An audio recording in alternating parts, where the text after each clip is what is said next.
Your style and your flavor make the city rock. They must say the season come out with a bang. Coach Minzy, best round here. Remember that.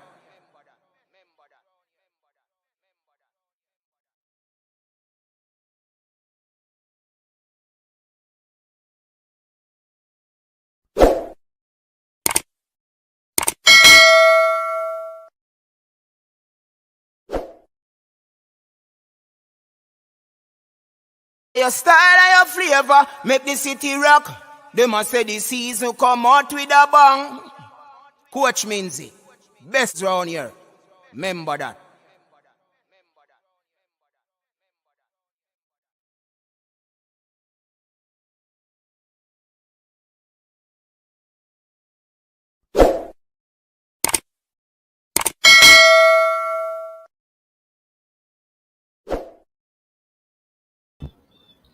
What's up, everyone?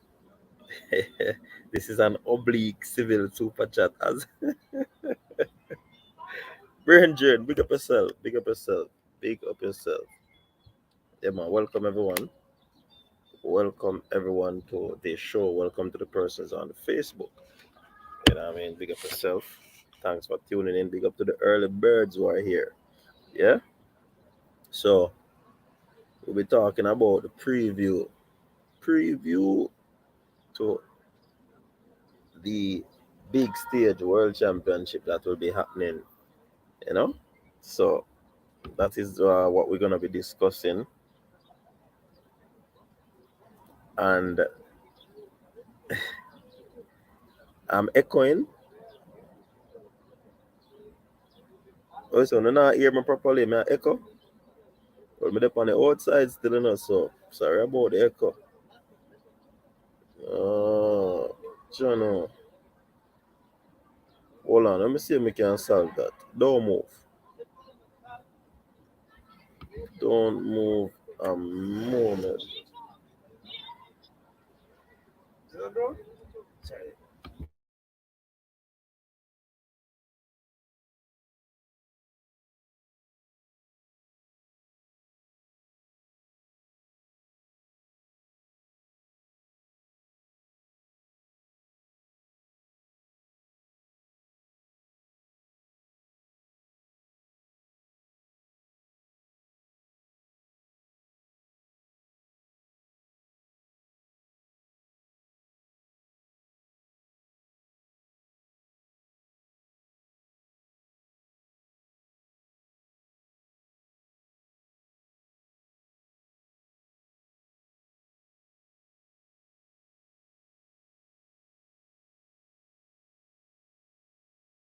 Listen, my background look. People are still hearing the echo. Let me check. Still hearing the echo.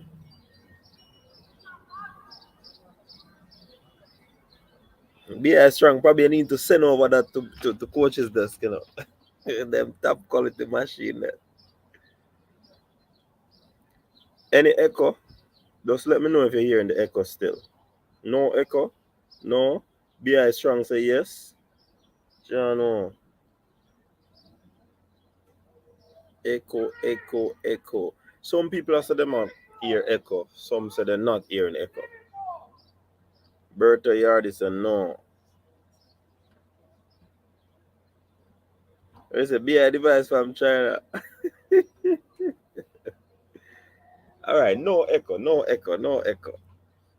Alright, so up and already. Excitement start Friday. Yeah man. Big up on yourself, people. Thanks for tuning in. I see whole massive are rolling.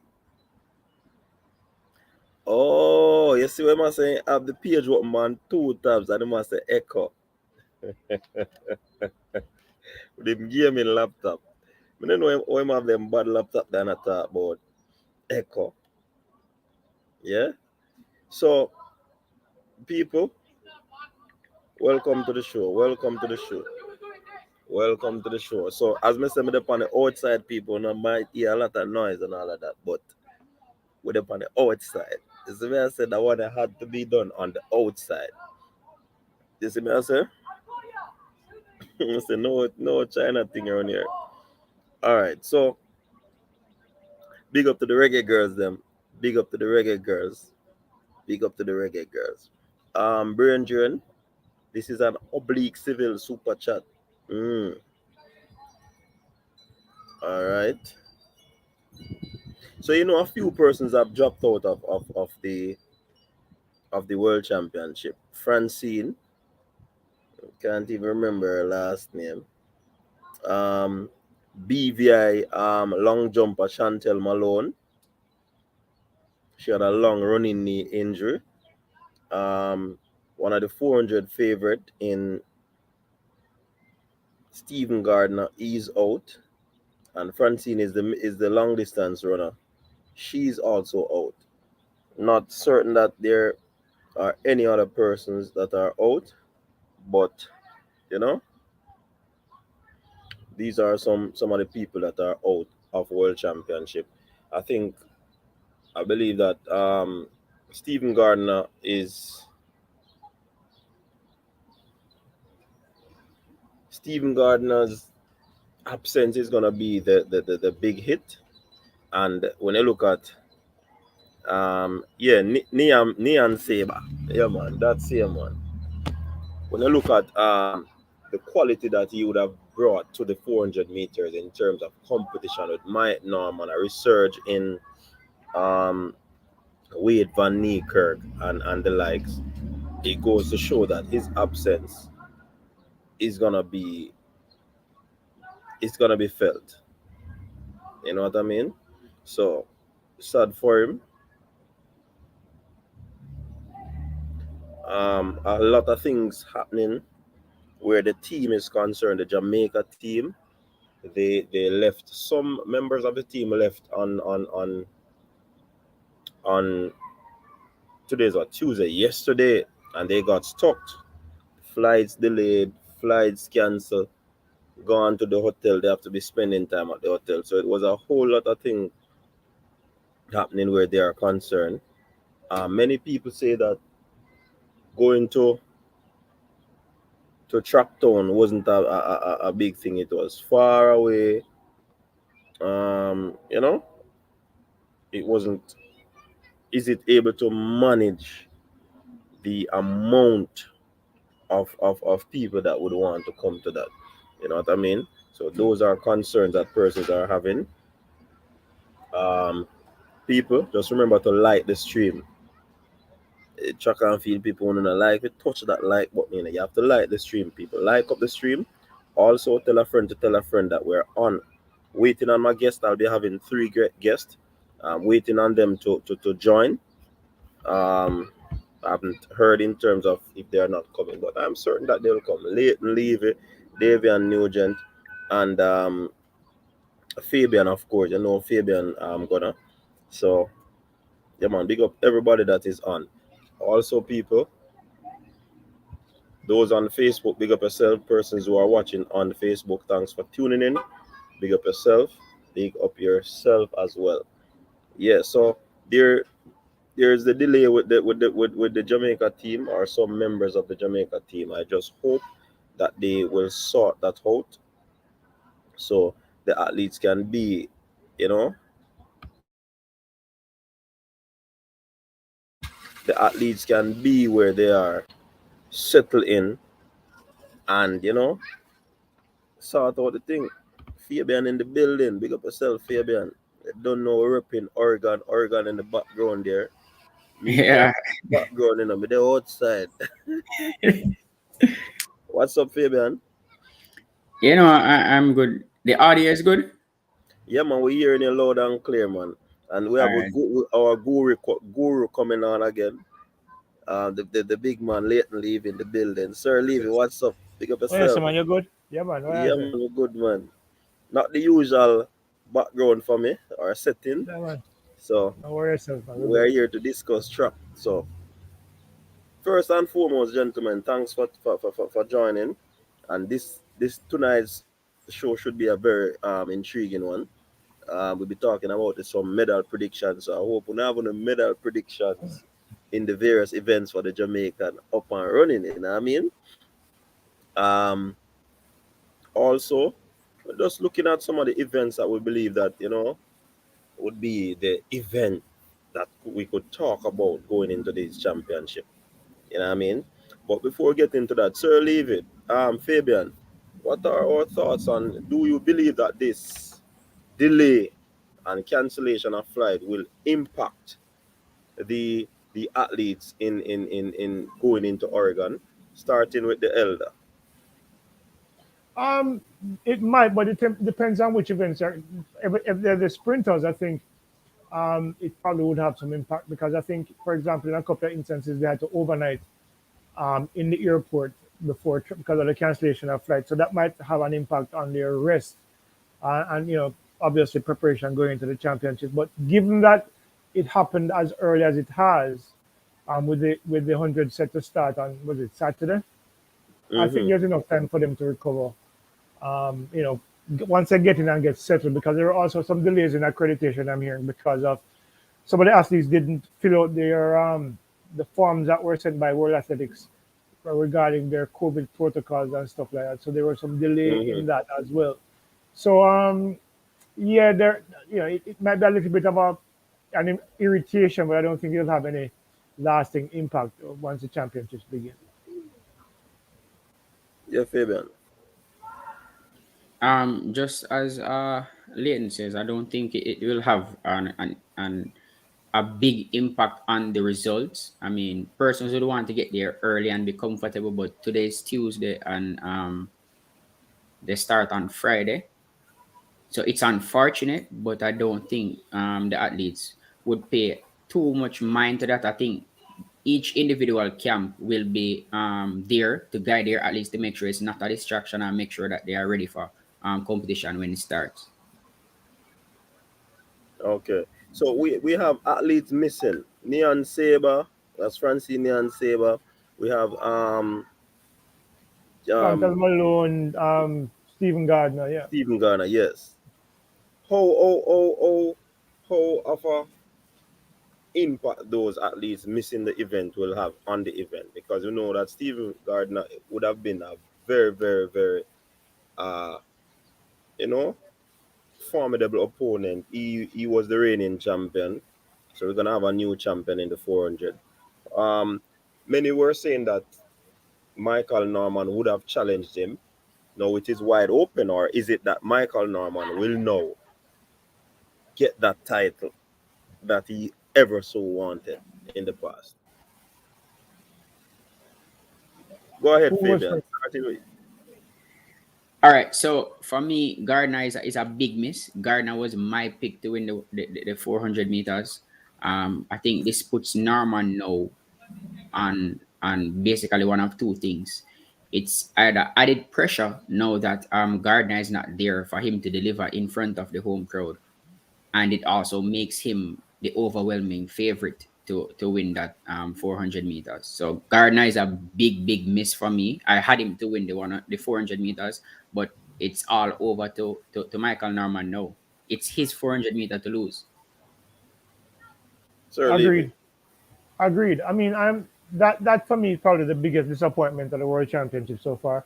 I mean, Neon Saba was, I think she has the world lead or had the world lead last year in the 5,000 meters. So she'd been missed, but I think there's enough quality there to compensate for her absence. But with Stephen Gardner, the quality of the 400 meters took a big step down because beyond the Americans, there are not that many. I mean, and Kirani James, there are not that many other athletes in that race who would have been competitive. I think Kirani James at 44.02 for me is a likely medalist, and of course Stephen Gardner, who, you know, for me clearly, I don't care how fast Michael Norman ran. For me, Stephen Gardner was the favorite. The ease at which he ran at 44.21 just before, just like that was last week or the week before, demonstrated that he was in peak form. And Michael Norman's 43.56, while impressive, the issue with Michael Norman is that since he left college in 2018 and became pro, after he ran that 43.6 at the NCAA finals and beat Akeem Bloomfield and Nathan Allen, he hasn't won anything.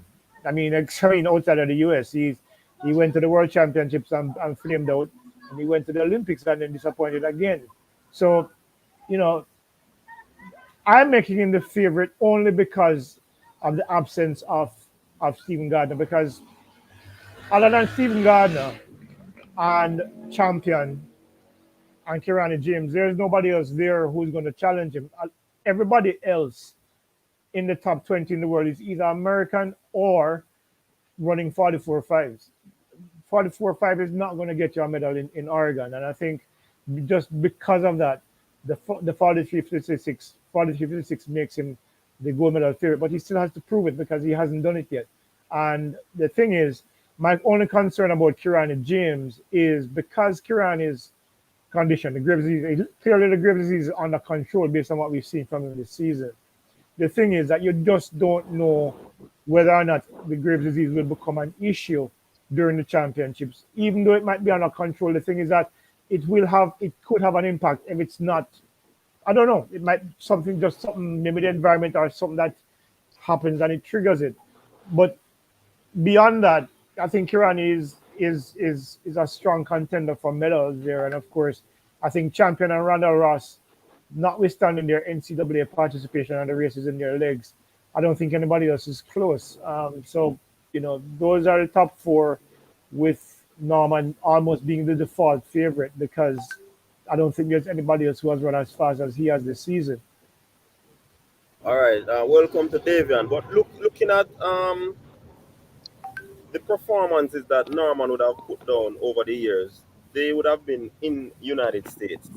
Do you think that the home court, quote unquote, would have an impact on him taking the title? You want to continue with that, Sir Levy? It might be an advantage because he's competing before his home crowd, and this is a major championship. And when you're performing at home and the crowd is behind you, the crowd is behind you, even though the expectation is something that he has not lived up to date. This could be an opportunity. And as I said earlier this evening in another interview, when I watched him race this season, it seems as if Michael Norman, for the first time in a while, understands his race plan better. So he's better able to execute because he's run consistently well throughout the course of the season. Not as fast as the 43.56, but the thing is that I think his race plan is now set and he understands where his distribution needs to be at its peak and how to come home strong. And I think that gives him an advantage. So I think, it will benefit him competing before his home crowd. And I think even though the pressure might be on him because as I can't remember your name again now, forgive me. Randy, is it Randy? Fabian, sorry, Fabian, yeah. Forgive me, since COVID I can't remember nobody's name. The reality is that this is a situation where it could actually work to his benefit as favorite, and I think All right, Davian again. Welcome, Davian. Let's look at Van Niekerk. His season opener was not what persons expected. With the defending or reigning champion out, so you'll have a new champion. Michael Norman seemed to be the overwhelming favorite at this time. Do you believe, Davian, that Van Niekerk can be on that podium? Well, here's the thing. Leighton spoke about an interview earlier today. I think I was actually on that interview with Leighton as well, and I actually spoke about Wade Van Niekerk is the world record holder, 44.58 recently. But the truth of the matter is he'll have to get down to 44 lows, probably 43.8 to medal. Not to win, but to medal. Can he do it? Yeah, of course he can. He's gone a lot faster than that. Is he going to do it? I don't know. I'd have to see him in the rounds to see how he responds to the rounds and how he looked after running the rounds. I mean, running one race, one fast race, is different than putting a championship performance together. And for me, that's what's going to separate everybody. I heard Leighton talking about the college guys, Russ and Champion Allison. Champion. And for me, these guys are good. Yeah, these guys are good. And you're tempted to pick them. But what I've done this year and what I've done in my analysis this year is a little bit different than what a lot of persons are doing. In that the collegiate athletes, I have to see them before I can say yeah. See them at the championships in Oregon before I can say yeah. Because historically, what has happened is that the collegiate athletes have not performed well at major championships. They've performed well at the NCAAs. They've come back in certain cases and made national teams. And then at the NCAAs, they're off. So I've made a strategic decision this year to wait it out with the collegiate athletes. I do understand that in the case of people like Russ and Kemba Nelson, they may have been looking at the bigger picture and may have trained themselves towards the World Championship. So they may not fall in that category. But I'm still holding strong to that. I want to see what the collegiate athletes are going to do after putting in so much work during indoors, outdoors, and what they're going to look like at the championships. But back to your question originally, with Van Niekerk, can he do it? Yes. Do I expect him to do it? No. Don't expect Wade to medal. No. All right. So that would have covered the 400 meters for men. We just segued into that. So I see a lot of comments coming in inside the comment section. People, forgive me. I won't be able to touch all the comments. If you have questions, you might can ask them a little bit later. But Fabian, one of the most highly anticipated event, we soon touch the 100 you know, would be the women's 400-meter hurdles. I think that is one of the events that many track and field enthusiasts and fans are looking forward to, because that one has a record holder, that one has a reigning champion, and some newbies that are coming out. Persons are looking forward to it because we might see another probably sub 51 in this one. What say you, Fabian? All right. So for me, the excitement around the 400-meter hurdles for women is not really about the competition that Sydney will have. It's really to see how much faster Sydney can go. Because for me, I think she will break that record again. So I'm expecting her to lower her record. And if anybody is planning to beat her, they will have to break her current world record. So I'm expecting Sydney to win that one. And then there should be a battle for the other two medals. So that is where it will be exciting. I think the race will be for second and third in this event. But Sydney has the goal already. Any Jamaicans, Sir Levy, have any point in proving to be on the podium, or will any of the Jamaicans be on the podium? Unless you shoot the top three, I don't think so. I think we have 4 women in the top 10 this year, and that's something to be proud about. I think, all 4 women have run 53, but right now they're about a second and a half away from where the world has gone. Femke Ball, who was 52.03 at the Olympics last year, has run 52.27 so far. That's more than a second faster than any Jamaican has run this year, and that's including the Jamaican who is not on the team in Antoinette Knight, who ran 53.39. So, will there be a Jamaican on the podium unless the top 4 everybody drop and Kinova and broke them leg and all them things? That's not happening. But I think we should have. I honestly believe that we'll have 3 women in the finals. As for the winner, Sydney McLaughlin, she has to drop twice to lose. So I think it's going to be between Delilah Mohammed and Femke Ball for the next 2 medals. I think Britain is going to be. I think she has already 2 many races in her legs. She ran 53.08 at the US trials, but I don't think that's going to be good enough. I think Shamir Little doesn't look like herself from last year when she missed out on a place at the Olympic Games. So I'm not factoring her in for medal contention either. And of course, I think the 3 Jamaicans will be in the final. So I think it's going to probably be the 4 Americans, 3 Jamaicans, and 1 other, I think. But I don't think any of the Jamaicans, unless they're prepared to run faster than anybody expected them to run, will have a shot at a medal. Davian, the reigning champion Yes, picked up an injury close to the yes, US trials. Do you believe that she can correct. still come out and put in a performance and be back on that podium? I'm having some doubts, but the warrior that she had COVID some time ago I think it was the Olympic, and she came out and put in a gutsy performance as well.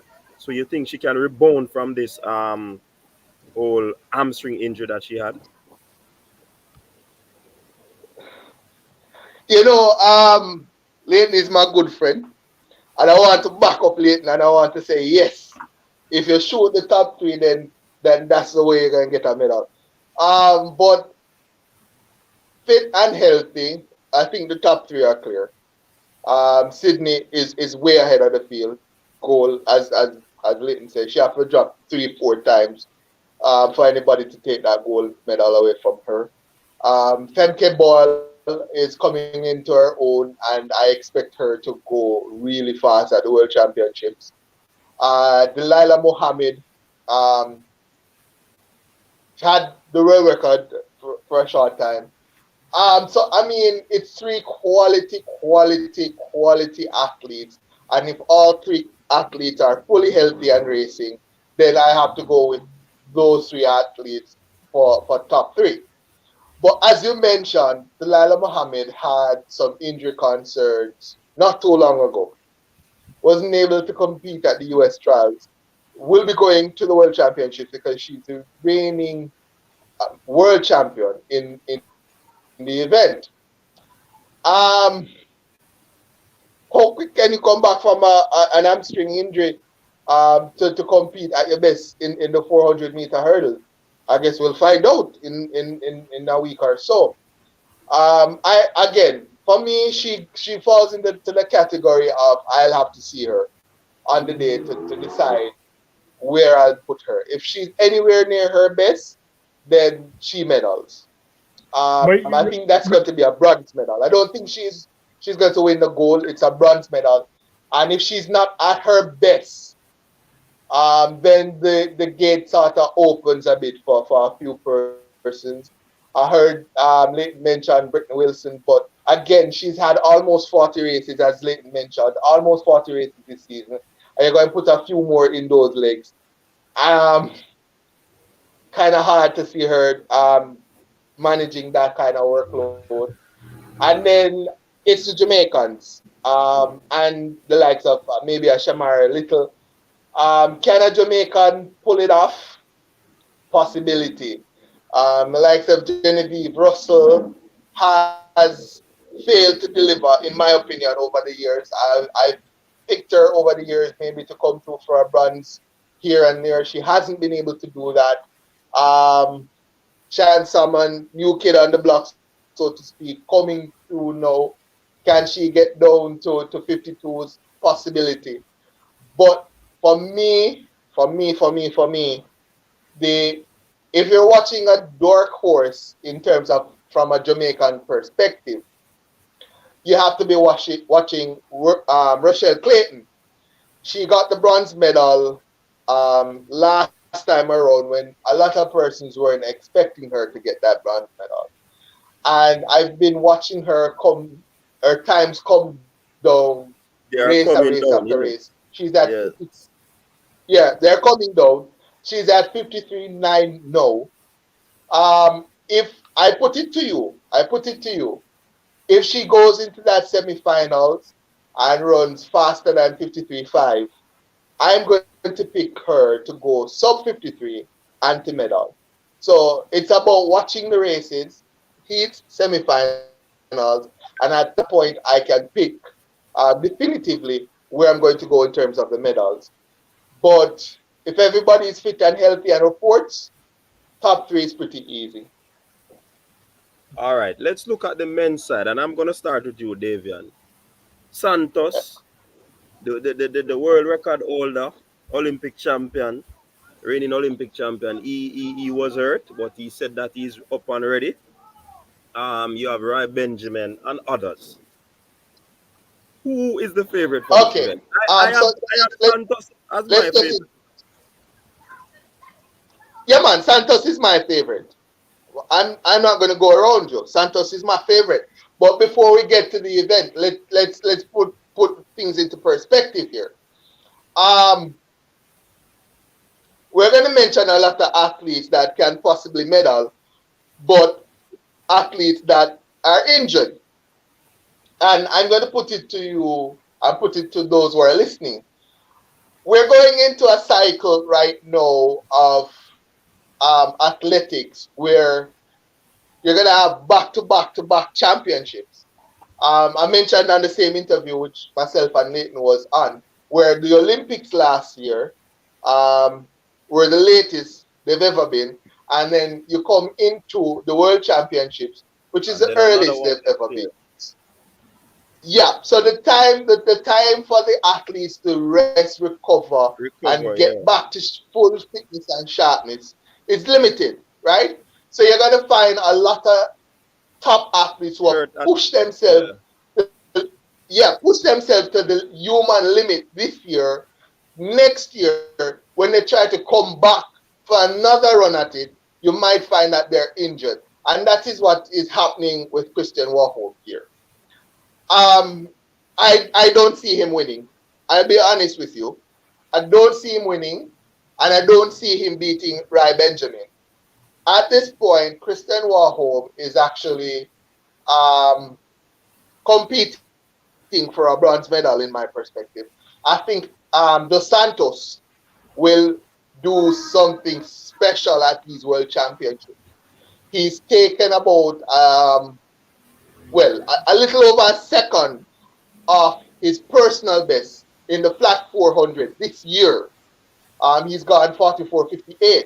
It's actually a little bit slower than the likes of Ryan Benjamin. But when you see that sort of drop in the flat times, it says that something special is going to come in the hurdles. And that's how he's looked in the hurdles. That's the Santos. I think he's going to run faster than 46.5. Will he go sub 46? I It's think a that's a little bit possibility. too much to ask at It, this it, stage. is- But it he, is a for me, looks possibility, golden though. right now. It's a possibility. It is, but I don't want to discount how good going sub 46 in the hurdles is. But I'm going to put Dos Santos as my favorite. Right, Benjamin, I think is a solid bet for a silver medal. And if Warholm can get back into it, he can get to that bronze medal. Warholm is an athlete who has proven over the years he doesn't need a lot of races to get ready. He did it last year, came out, I think, in late June, early July, and was ready for the Olympics and ran a world record. So he doesn't need a lot of races. So I'm not too worried about him being not race sharp. What I'm worried about is how is he going to hold up when the pressure comes from the Santos, when the pressure comes from Rai Benjamin. How is he going to hold up physically with that injury? If he falters, that's Benjamin. Sorry, not Benjamin, Warholm. If Warholm falters, I'm actually pulling for the Estonian, Magif, to come through for that bronze medal. Right. Fabian, it is said that Roy Benjamin isn't 100% because some of the athletes they got COVID and it has had an impact on their lungs, their breathing. So I hear what Davian is saying, but do you believe that with that impact and implication, he is still ahead of the other athletes so that he'll be able to still medal in this event? I think Rai Benjamin is poised for the silver medal in this event. For me, Dos Santos is my favorite. Actually, I have Dos Santos to run 46.2 or faster if conditions are good. It's we're basically saying the same thing, and I want to see how well Warholm looks when I see him going through the rounds at the 400-meter hurdles. To have him for third, I have him for third, but with an asterisk there, depending on how good he looks in the heats. But I think Dos Santos has this one in the bag. Benjamin will get the silver medal regardless of the COVID. He has looked better than the other athletes, and He's plus running 47.02. he'll be at home. Yep. And he's running 47.02. What was that, Mr. He's Levy? running 47-0. He has run 47.02. 47. Yeah, he has run So 47, There you go. 47.04. it's a 0.4. Sorry, yeah. So I mean that time alone puts him Yeah, four puts tenths him of a there on the second. podium. I think Yeah, it puts him ahead there of on the everybody. podium. But I think the gold medal is for Dos Santos to lose. I agree. And the way I saw him run that 46.8 along the backstretch, that first 200, I cannot stop talking about it because it was like he was running a flat two. It was. I have never seen, other than Varhom, I've never seen anybody run the first 200 of a 400-meter hurdle that intensely and still had the strength to come home. And he's only 22. So, that for me also makes him my favorite as well. The only thing that makes me concerned about Varhom's fitness is that if it was a grade two tier, probably takes him 3 weeks for the muscle to get back to heal. That give him about 2 weeks to get that muscle active again and get it activated. But I still think, given how I know he trains with the weighted vests and the technology that he has available in Norway, um, I see him on the podium. I do not. I think about ways in which he probably can end up off the podium, because there are others who are probably close by with 47.8 and stuff. But I think Barham at 90% is a 47.0 person right now. And I think that's good enough to get him on the podium. It's hard to bet against him for real in terms of the being on the podium. But Yeah. Sir, leave it. Talk about the Jamaican chances. Any of our Jamaicans would be able to make it to the finals?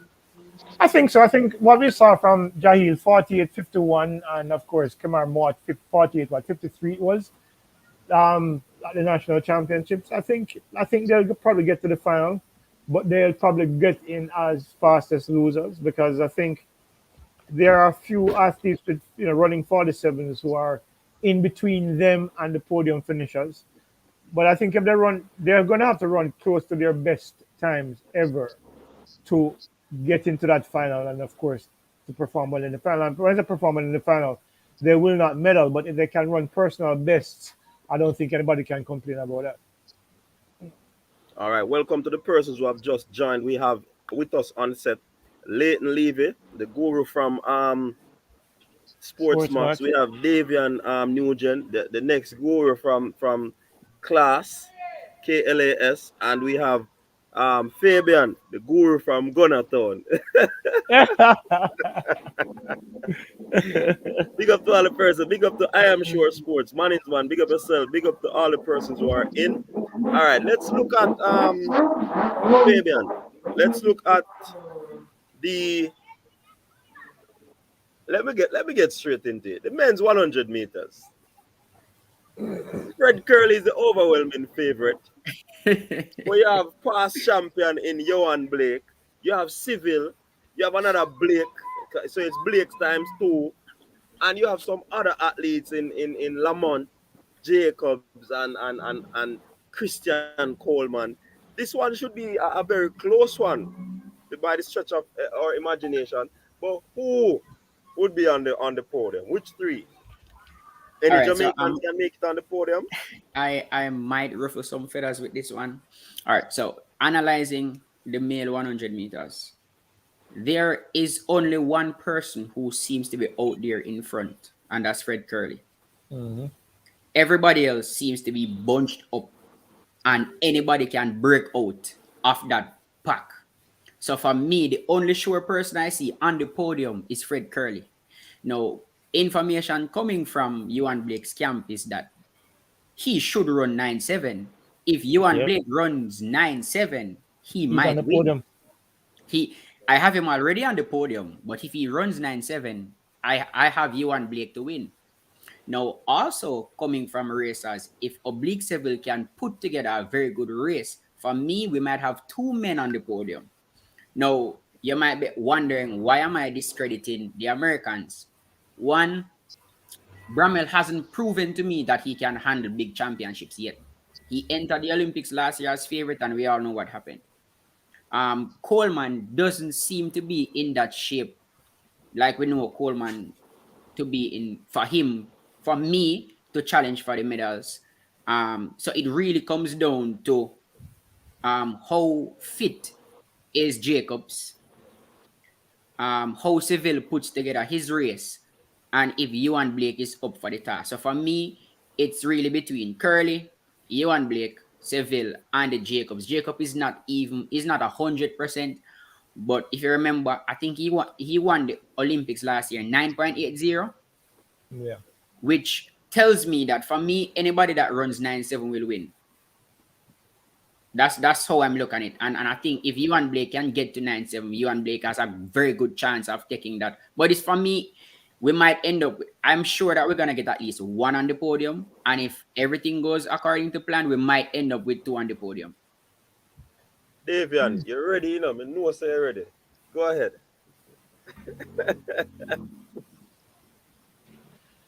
Yeah, I'm gonna sound anti-Jamaican now. And big anti, but we deal with facts. Johan Blake scam saying he's in 9-7 shape. I mean, what can you say? You have to trust the camp. But we've heard that about Johan before.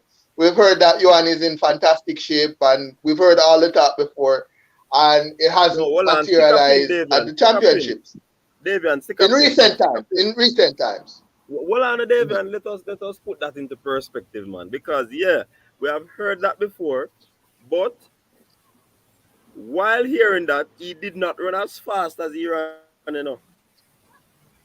So you have to put that into perspective. Also, Yeah, and I'm going to in agree with in you.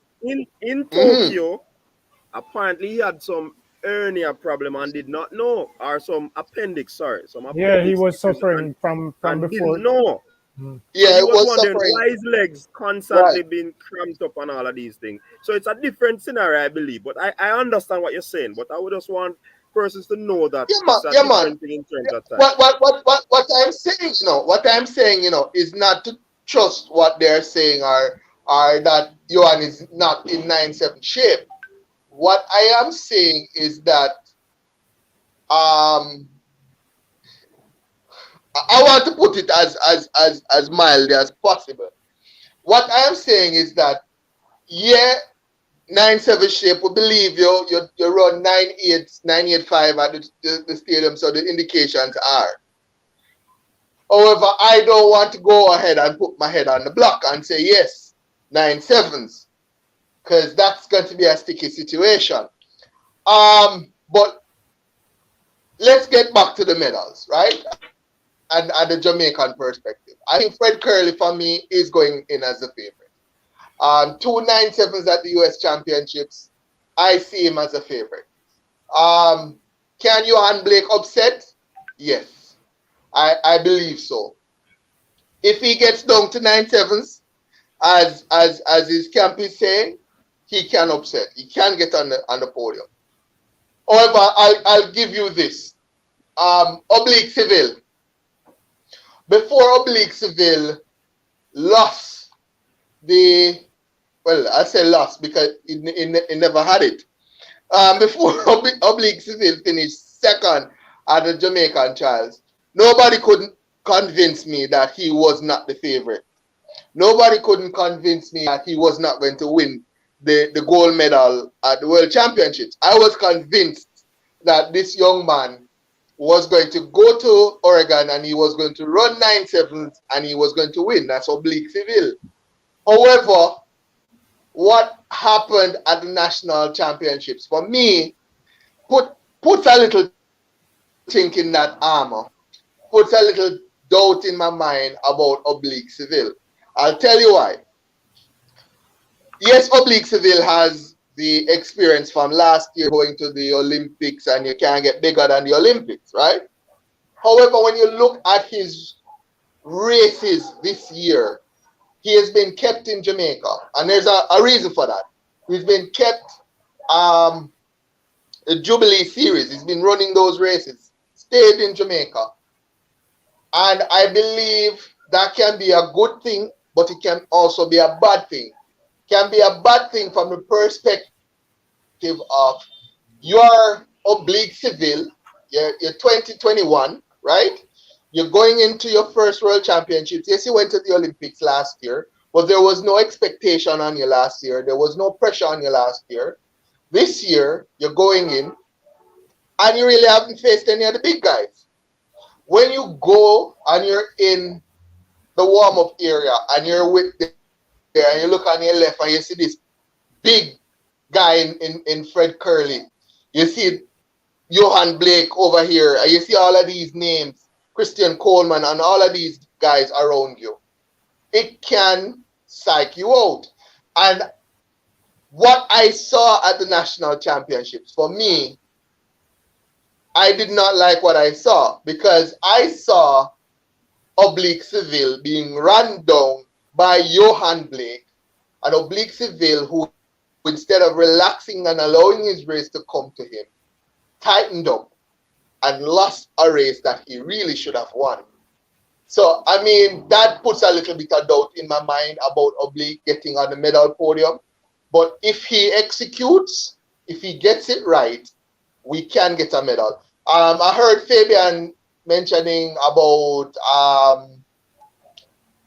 Bromel and Bracy, and these guys haven't really done the deed at the championships. And I agree with him. They haven't. So while they have run fast this year, they haven't proven themselves to be championship runners. The person who has done that is Marcel Lamont Jacobs, the Italian. Again, he is an athlete that falls into that category that we've been speaking about, where you're injured, pushing yourself to the limits, and then coming back this year to do it again. I don't see him actually medaling. Too much injuries, too much time out, not enough races. I can't see it happening for him. And for me, pretty much that's it. I don't see any one coming from the outside to nip a medal, except maybe for Akeem Blake. And I say that because Blake is coming from a position where he is an unknown and he's managed to go sub 10 this year, really doesn't have any pressure on himself.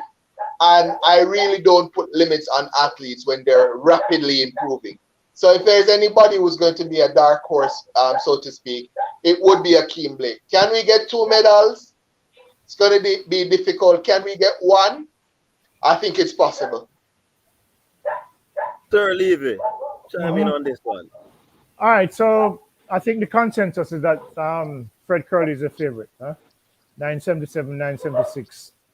I mean, he seems to get past every time he steps on the track.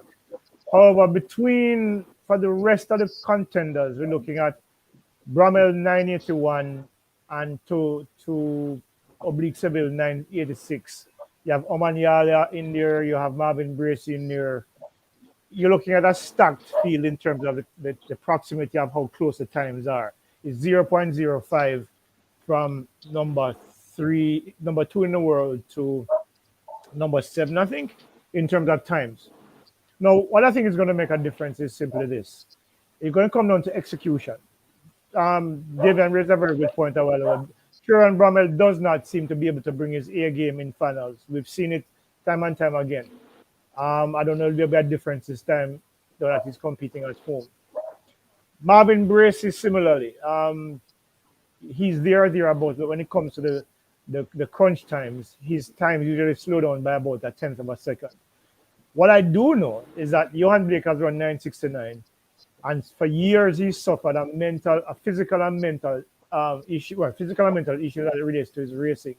I think what we saw at the national trials with Blake running 985, and for me, when I watched the race, I saw a race that could be a lot cleaner. So I think 9.7 is possible. Oblique Seville 986. The thing with Oblique, and I heard David talk about him tightening him up. What I think happened to him is not necessarily him panicking. I think his transitions were poor in that race. His start wasn't great. The acceleration wasn't what he usually delivers, and as a result, he was actually reaching for the line at the 70, and which is why Blake caught him, because Blake was running through a lot more relaxed. I don't think he panicked. I just think he's still learning his race. I think he's not yet fully comfortable with his race plan. And these things will happen because you're not going to get that consistency until you master the different phases. So I think with the extra 3 weeks, and I know Glenn is cleaning him up like every athlete is getting. They're cleaning up his start based on what I'm hearing. They're working a lot on his first 30 and they're working on his last 30. I think he'll be a lot better. So I wouldn't be surprised to see two Jamaicans on the podium. But realistically, I think one will be on the podium because I think the rest of the field is too closely stacked. And I think once somebody brings their A game, which the most likely person for me to do that is Johan Blake because he's done it before. And because his confidence is now back where it used to be, I think he has a very good shot at ending up on the podium for the first time in what, 11 years, 10 years? So that's my take on the thing. But I think Fred Curley is clearly the favorite. With, for me, Johan Blake is right there. I mean, if Oblique can execute a good race plan, get the start that he, because remember now, when he ran the 986, people forget that Jubilee meet, that 986 was run with a very poor start, He came out of the blocks and he was all over the place. He was very sloppy that first 30. We managed to get back into the race, accelerate to the front of the field, and then literally cruised the line because when he got to the front and he realized that there was nobody, he was watching the clock. So technically, he could have run 980 there. So if he cleans up his race, which I hear they've been working a lot on, in terms of ensuring that it becomes more instinctive as opposed to him thinking about it, we could see a very, very different Oblique Seville in Oregon, given the work that, we know Glenville Mills has done it before with Johan Blake, with Usain Bolt, with Warren Weir. We've seen him do it. So Glenn obviously would have seen those mistakes that need to be cleaned up in the last 3 weeks. So we might see a completely different Oblique Seville in Oregon. And I think if he does that, podium is very, very possible. All right. So this commenter is saying that semi-final draws will be paramount. Any of the Americans are beatable. Or can win. Jacobs can win as he's technically most sound. All right. So that's one of the comments. Yeah, let me just respond to that technically more sound. Well, that comment in general. I agree with you about Jacobs, but Jacobs had a glute injury, and anybody who knows anything about track and field knows that you generate a lot of your power through your glutes, especially when you're transitioning from the drive to the acceleration. You need those glutes to push you. I don't know whether or not he's going to be in the kind of condition to accelerate at the rate that he usually does coming off a glute injury. I mean, I'm suffering from one right now, and I know what that feels like. You the pain and the discomfort that comes from that will or could limit him. So for me right now, Jacobs is not a factor because I think he's had two different injuries this year that has limited his training time. And that could also be an impact because, the background and early season work is very important to what you do now. And if he's not 100% in a field that's this close, he could end up off the podium. All right, well said there. Now, since we are on the podium and we just finished on the male side, let's continue with the Blue Ribbon event and look into one of the most talked about 100 meters event in history of track and field right now. I think this one is most talked about than any other final, not even with Usain, the great Usain Bolt, because everybody expected Usain to win. Nobody knew or knows who is going to win this one right now. Fabian, jump on this one. Then we go over to Fabian. All right, so this is the event that everybody is looking at. What is sure is that the Jamaicans will sweep the event. What we are unsure about is the individual positions. So we are sure. Hold on, Fabian. Give me a second. Gentlemen, can you just mute when you're not talking because we're hearing that little puppy. Yeah, whose dog is that? Can somebody put that dog in a cellar or something? Just mute when they're not talking. All right, thanks. Go ahead, Fabian.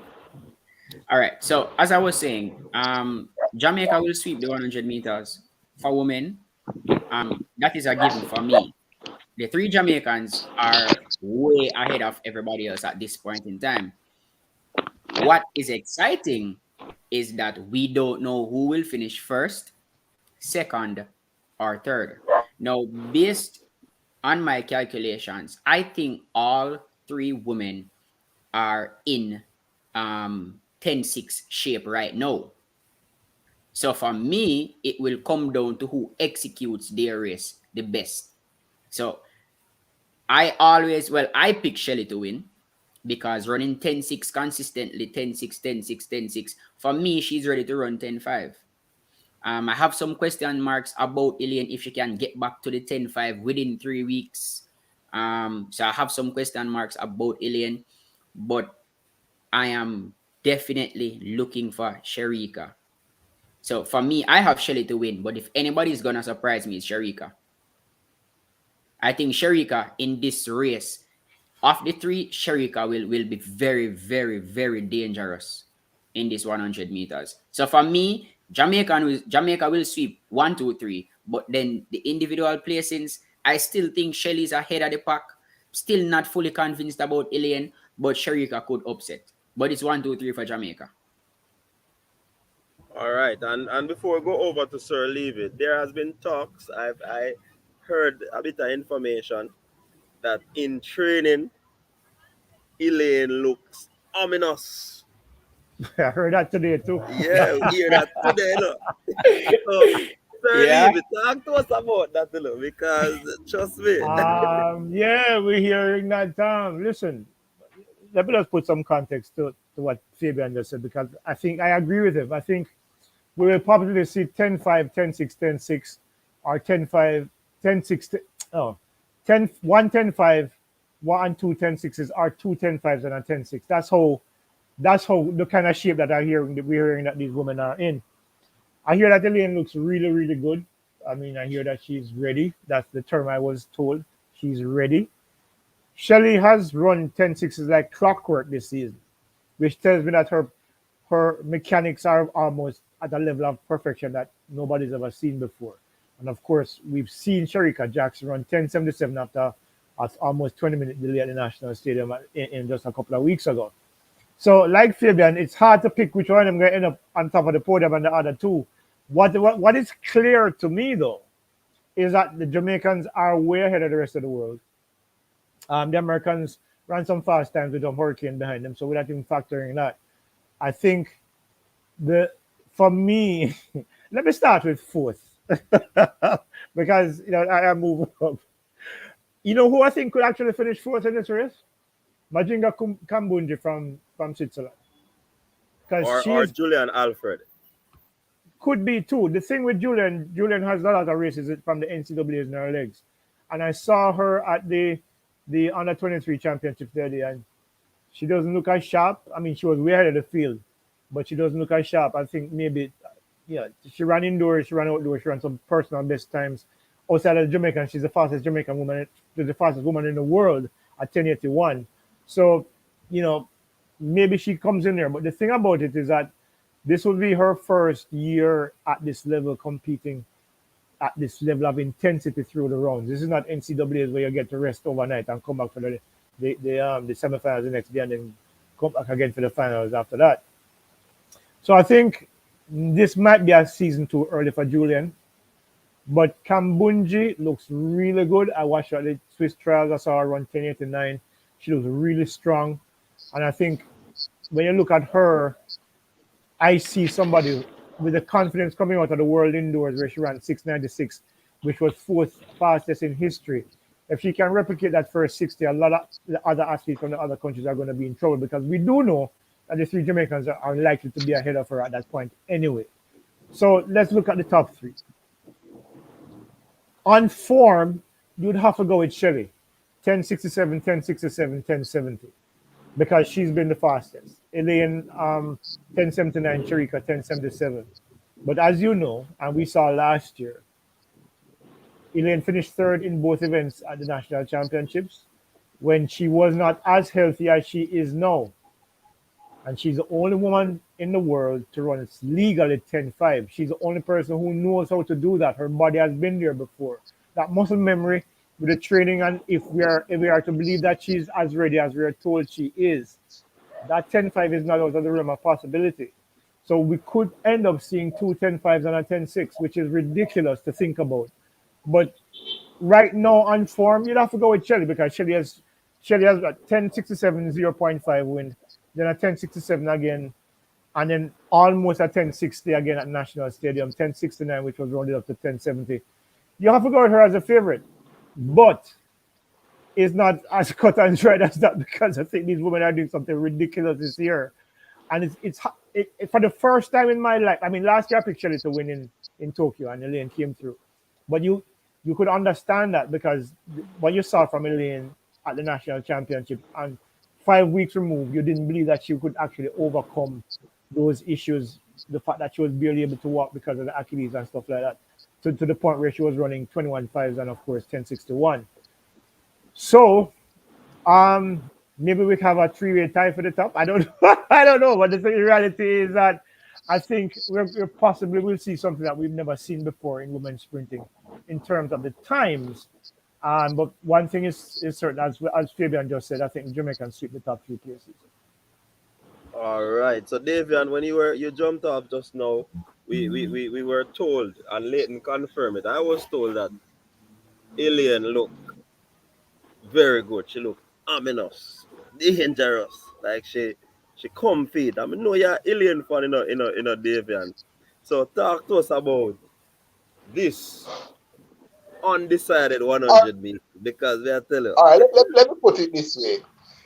If Elaine is in the sort of shape that she was last year, if she is in that sort of shape right now, Elaine Thompson-Herah cannot lose. And if she is pushed, she will break the world record. It's as simple as that. If she's in the sort of form that she was in last year at the Olympics, she's going to break the world record if pushed.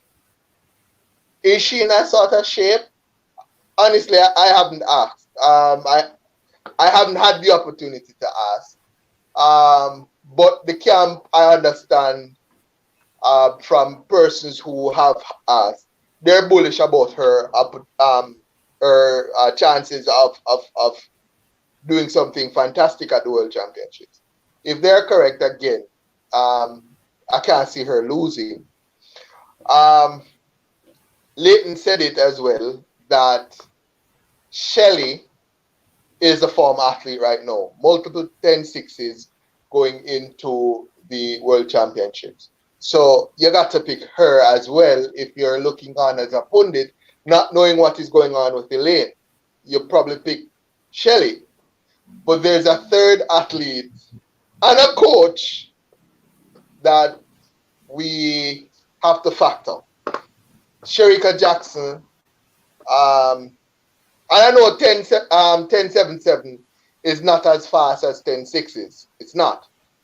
But that 10.77 was done after what, a half an hour delay, right? It wasn't that long. It was And 20 then minutes. she came back a couple of days later and gave us 21.55.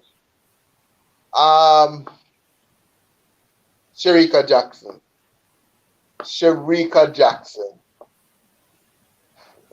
I don't think she's going to do something special. I think Shericka Jackson is going to do something fantastic, and a lot of folks are going to be shocked by it.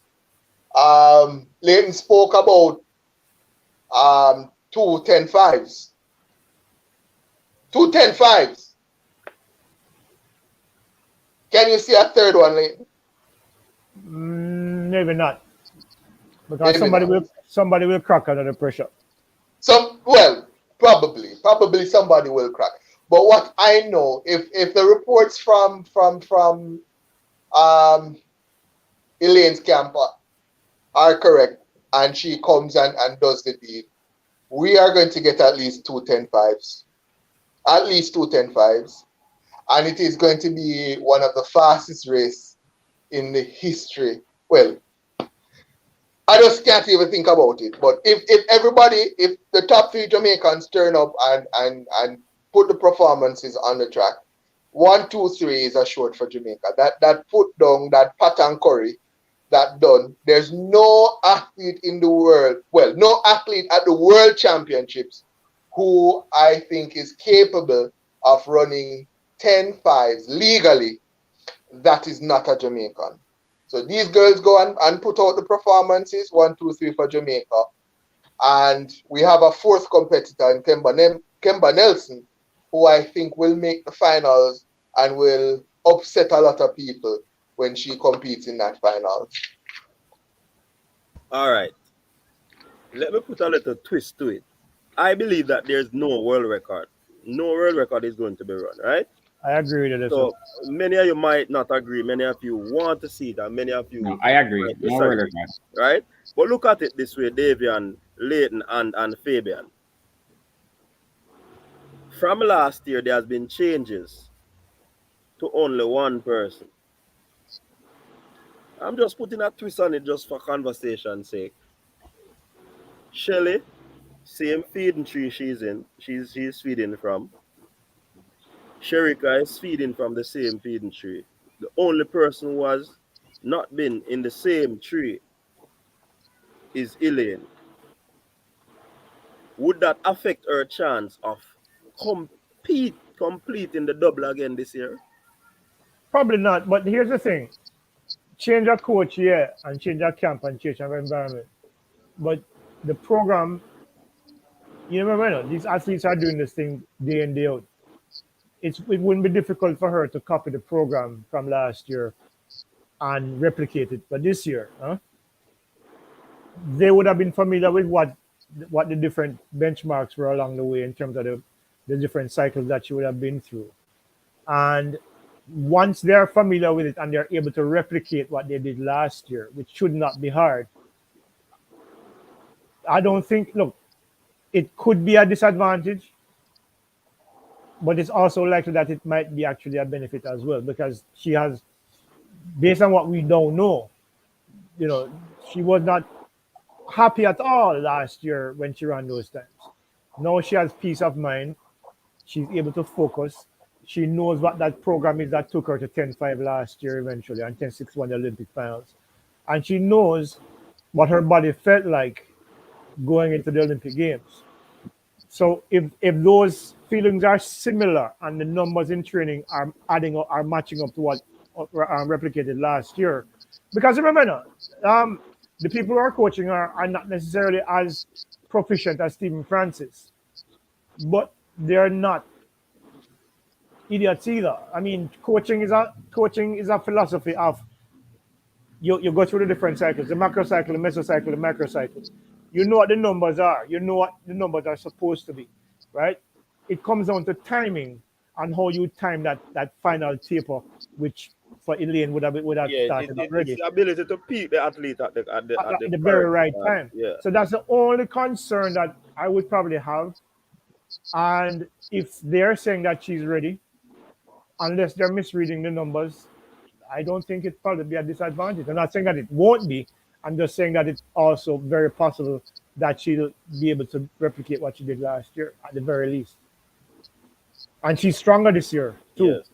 Yes. And their numbers are also similar.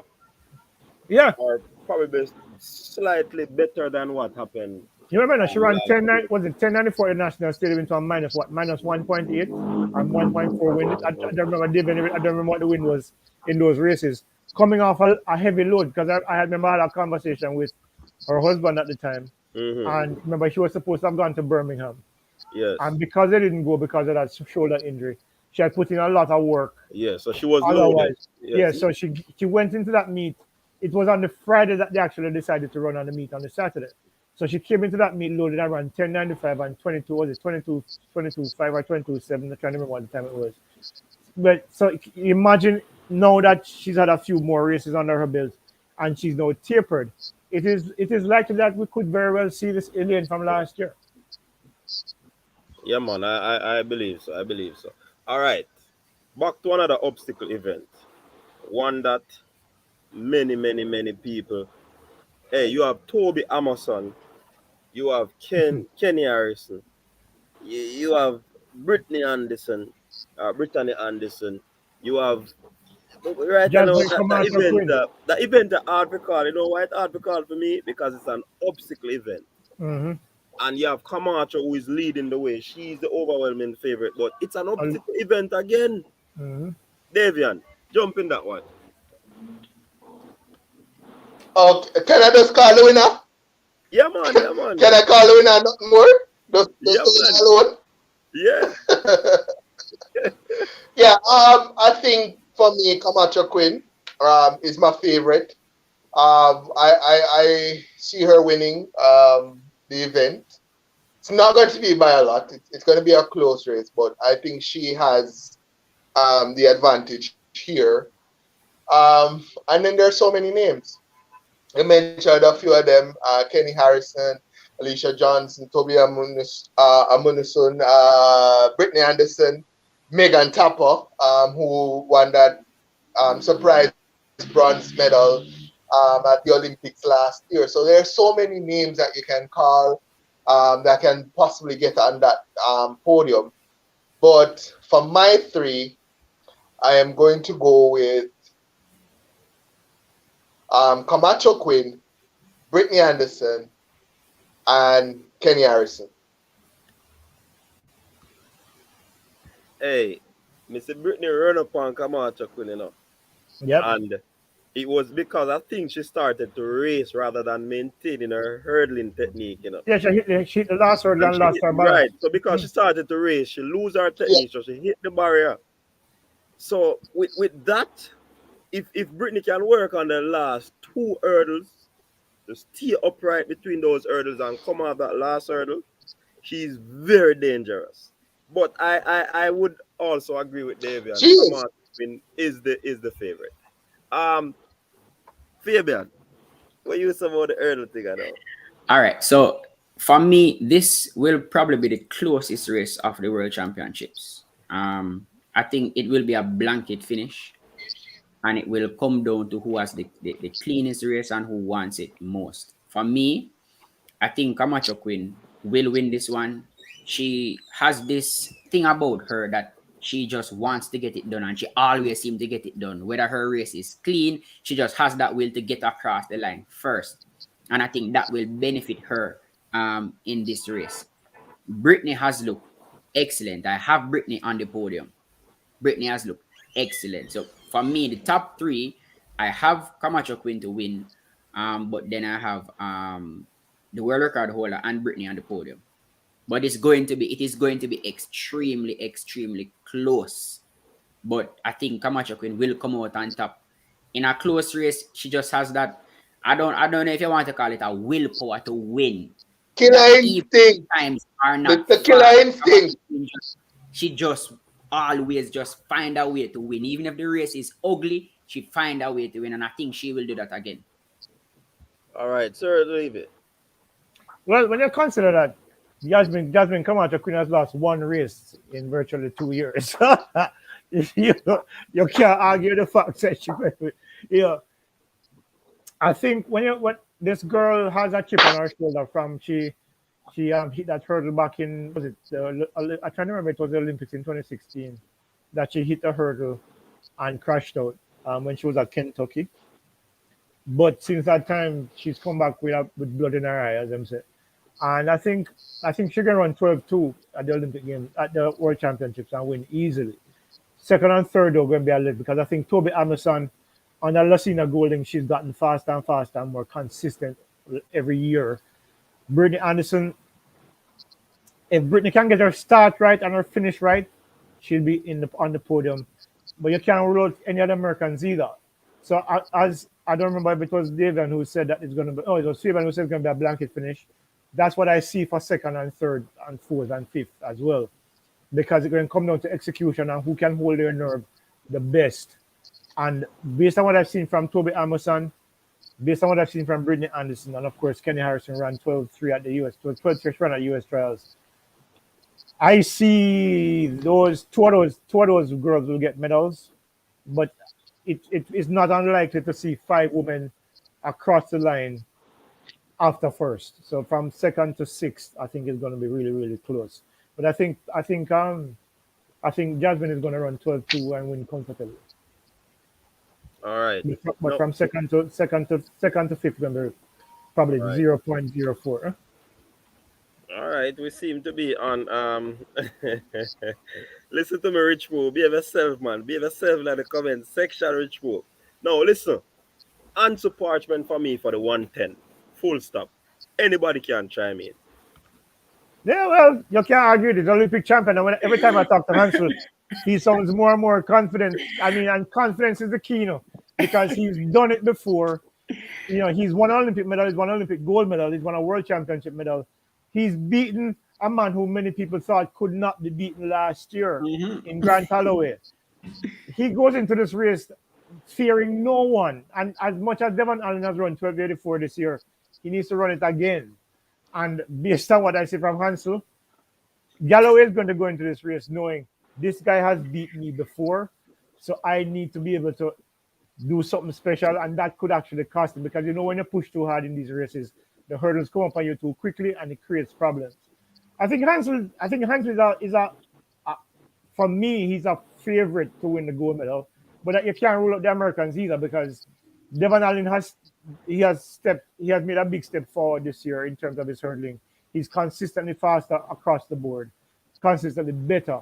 Grant Holloway is coming back, obviously, to try to find redemption. So he has motive to come and do something special at the World Championships as well. And of course, you have this little kid from the NCAA who ran 13 flat in the NCAA championship.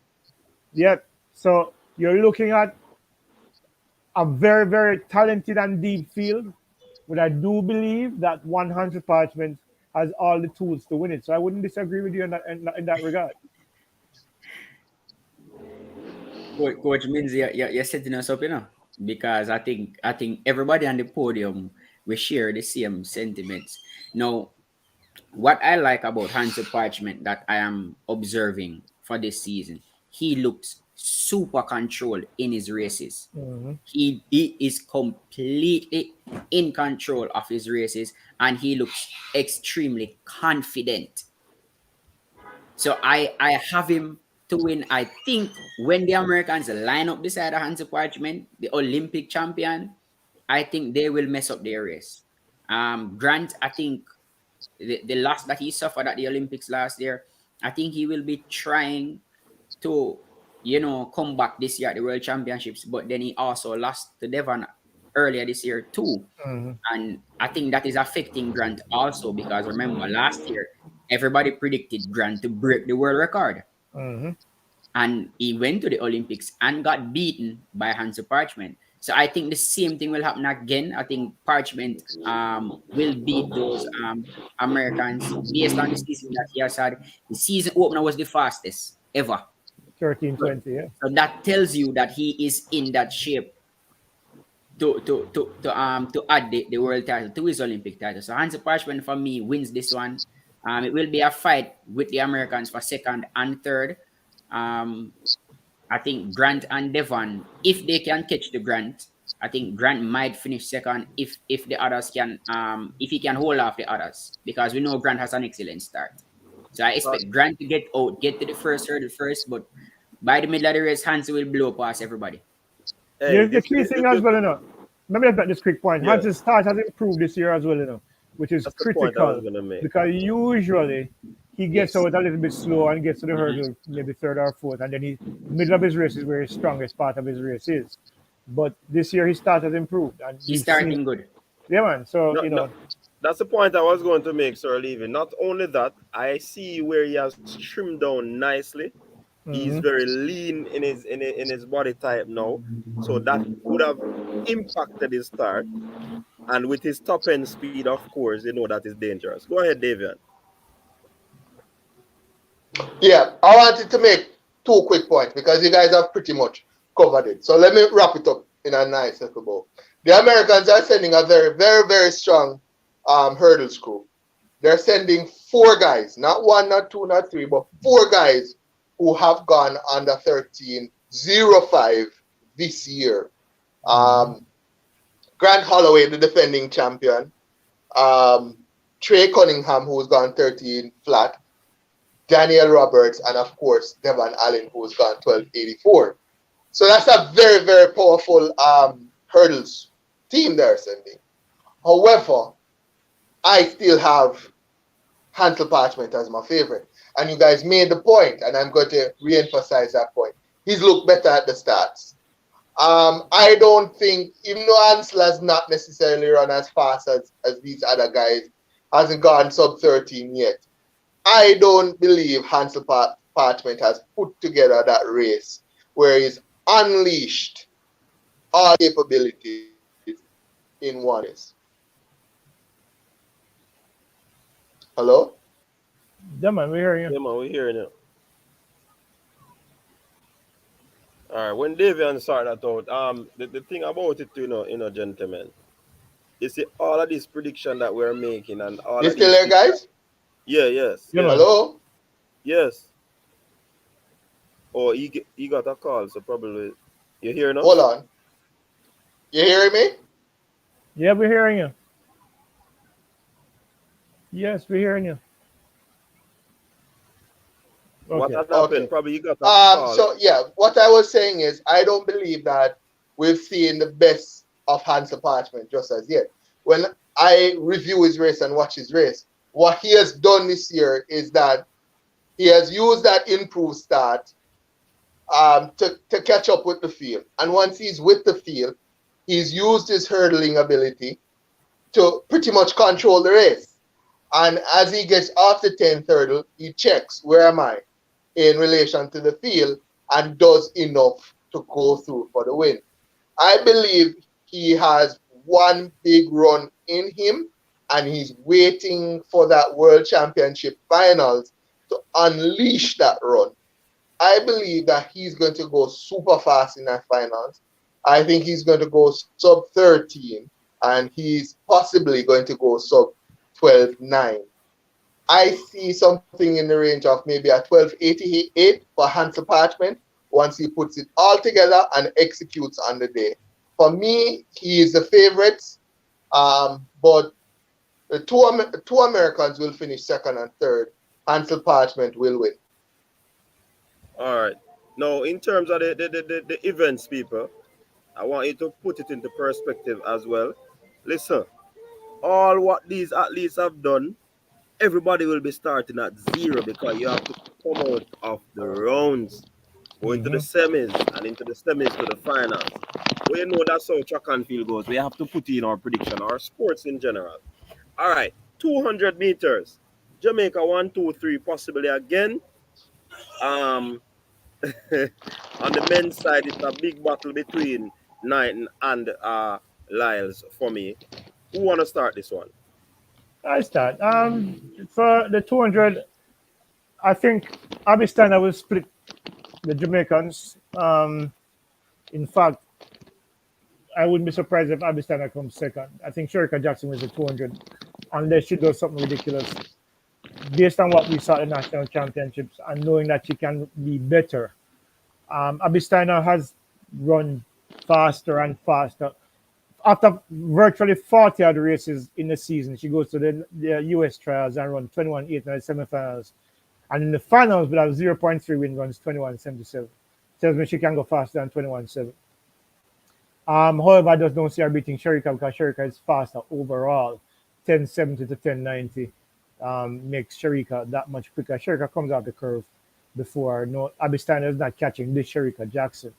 And if Elaine comes into the kind of form that we saw from her last year, then that's also a problem. The weak point for the Jamaicans, funny enough, is Shelley Fraser Price, 21.79 last year. Unless there is something that we don't know, she's vulnerable to Abistana, and I think Abistana is probably most likely going to end up on the podium at the expense of one of the Jamaican women.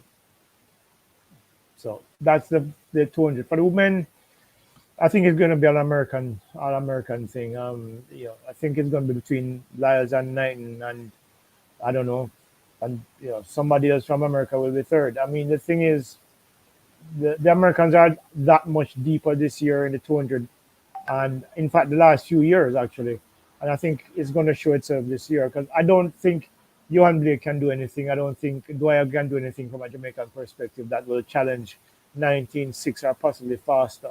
That is probably most likely show up at the World Championships. So that's how I see the 200 working out for the men and women. All right, so let me start with the easier one, which is the 200 meter for men. The Americans will sweep the 200 meter for men. Mm-hmm. It will come down to Knighton and Lyles. I think that is going to be an epic showdown after the US trials where some words were exchanged and all of that. And if you remember, Knighton has the fastest time this year.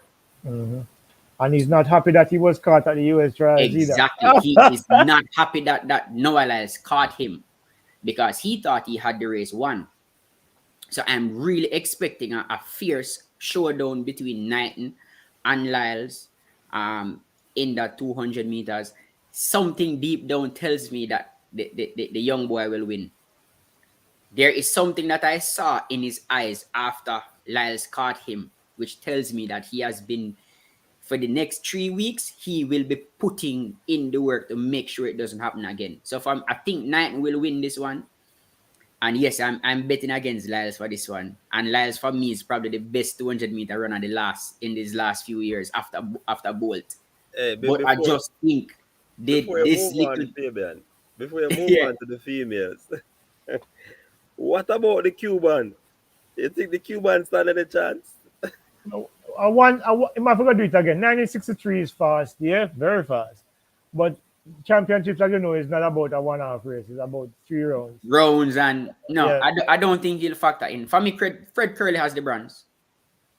I think Fred Curley has the bronze in the 200 meters. Now, for the women, I have 2 theories actually. One that is slightly different from Mr. Levy, and I have one that agrees with what Mr. Levy said. So for me, Sherika is unbeaten. She cannot be beaten in the 200 unless she falls. So Sherika, for me, will win the 200. Now, if Elaine is in that sort of shape that you all say Elaine is in, Elaine for me is a sure podium. So that's 2 medals. Now, for Abby Steiner, I'm looking, coming off the NCAAs and looking at how she runs her races. I don't think Abby will beat Elaine at all. I think the first part of her race is too slow to beat Elaine. The 3 Jamaicans will be ahead of her. If she can catch anybody, I think it will be Shelly. But I'm also looking at going in. I think Shelly's camp would know that Shelly would have to run a PB in order to be on the podium. And knowing that, I cannot count out Shelly doing a PB in the 200 and actually getting that 3rd place. So for me, Sherika first, Elaine second, and I think Abby will have to battle Shelly for that 3rd place. Abby has the edge, but I wouldn't put it past Shelly. I don't think we have seen Shelly this year run to her potential as yet. So I still have Shelly for an outside chance to get that bronze medal. After Abby Steiner running the NCAA's long season and all of that. So I think there is a slight chance that we can sweep the 200 also. But Abby has the edge to break that up. Yeah, here's the thing with Abby though. I thought that she would have probably run out of steam by the US trials. But this girl is extraordinarily strong. She's ridiculous.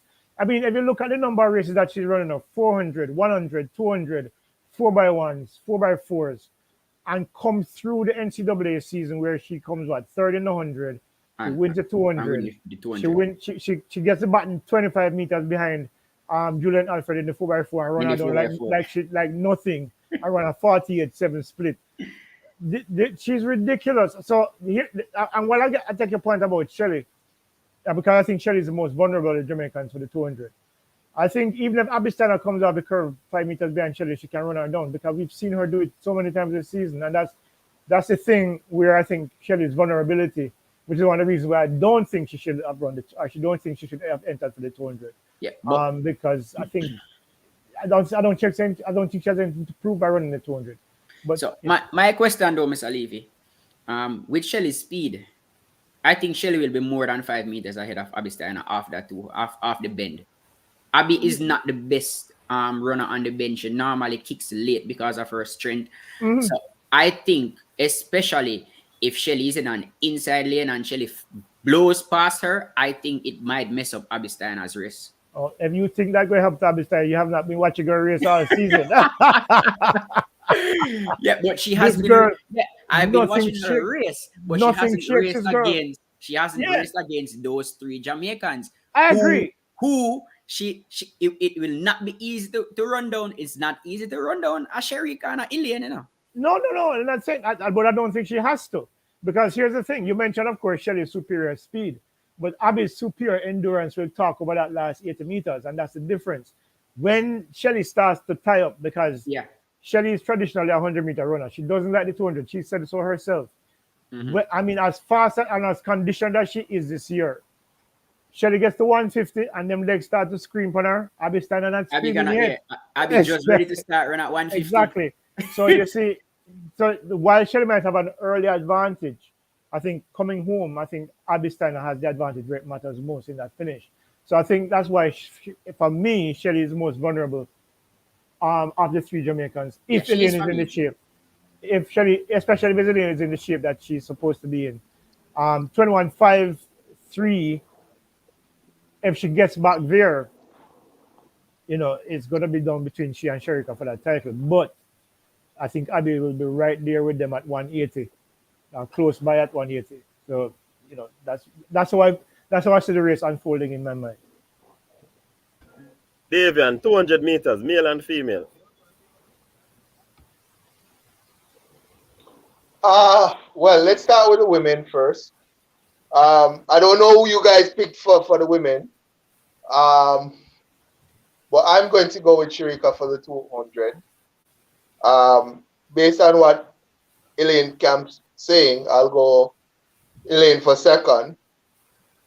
And for third, I'm tempted to go with the American Abby Steiner.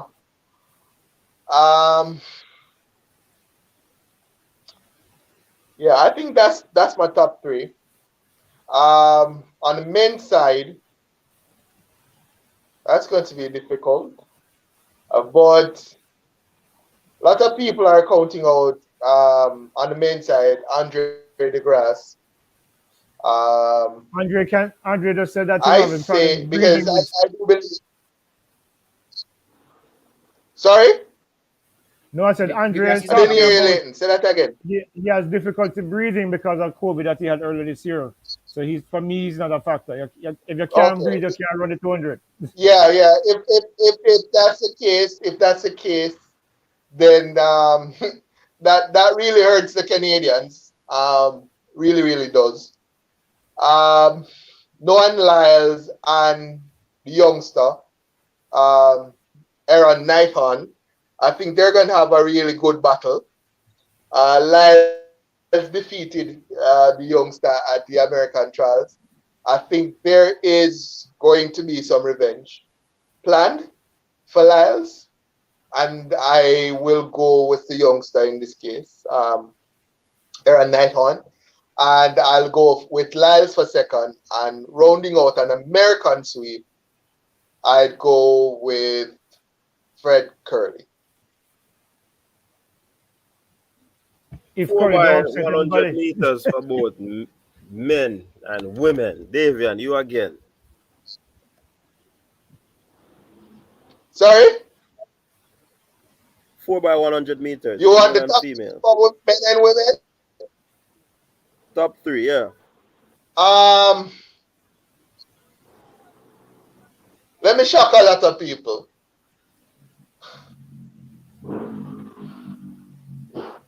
I'm going to go with Sharika, Shelly, Elaine in that order.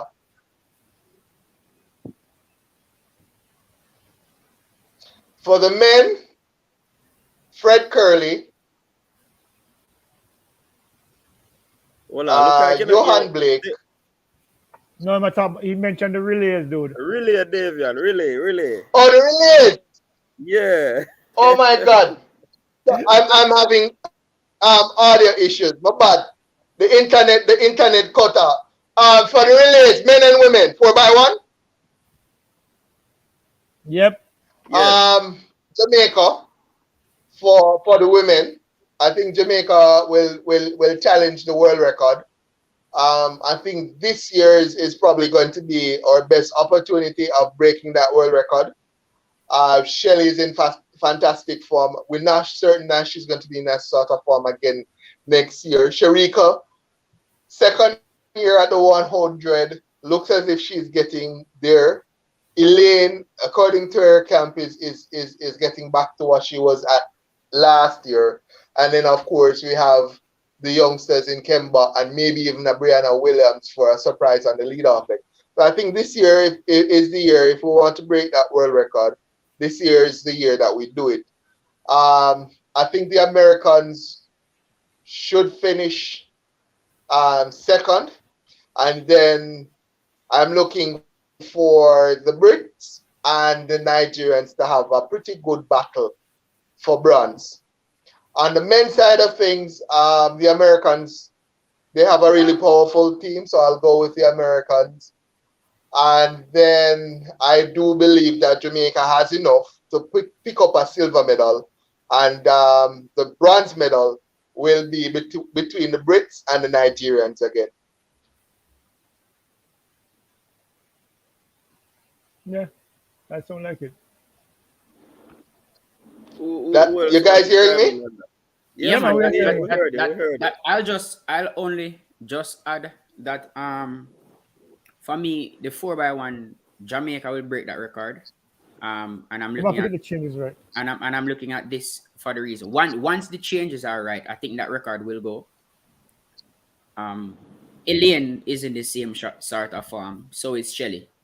Sharika has gotten considerably faster. So I'm expecting them to run probably about 40.6, 40.5. Probably faster. Or even for at least they might run faster. And I think that record will be gone. For me, Brianna Kemba, basic like for like swap. It's a like for like swap. For me, I think I would make one change to the team last year in the order. I would switch Shelly and Elaine, because last year, if you remembered, Elaine collected the baton on the second leg in her right hand. So I would put her back on the curve where she's comfortable and give Shelly the back stretch. And I think that should clean up the changes, and Sharika will anchor the team home to that record. Brilliant, because that's how I saw it too. Because even last year, the world record should have gone last year, but Elaine took off way too early and left. That's how I see it. And left Brianna, hoping to catch her. She actually had to stop, which cost the team, based on my very rough calculation, about 0.7 of a second. That change alone, and we ran 40.02 or something like that. So 41.02. So I think the way you set that team up, I think 40.4, 40.3, because all three, well, Sharika is faster, Shelly is faster, and Elaine is in the same, because I don't know, Elaine can be faster than last year, but if that's the case, I'd Kemba or Brianna to start. I would probably use Brianna, because I think Brianna is a much better starter. Plus, I think the world record goes, but the stick has to go around and the changes have to be solid. So that's the key thing. Plus, whenever you have athletes running relays, it's like they become a different athlete, when they have the stick in their hand, Yep. So when you talk about which athlete is faster, of course they're gonna be running faster than their normal flat speed and 200 speed if you check it out. So that is a good look. 4x4, I think we can medal in the female. The male is gonna be tough. What say you, gentlemen? I think Jamaica can win a bronze medal in the 4x4. I think 4:45 men means for me 1:45 leg, which is the starting leg, and then 4:44 splits. I think I think that should give us 2:58. 2:58, I think, should be able to get on the podium, but the Americans are way too deep, and so maybe a bronze medal for the men in the 4x4. For the women, I think we have a good shot at the silver medal. I think the Americans, the thing with the Americans, and them can throw Sidney McLaughlin, what's your name? Mohammed, and I everybody. think Everybody. And then can throw everybody at the race and win.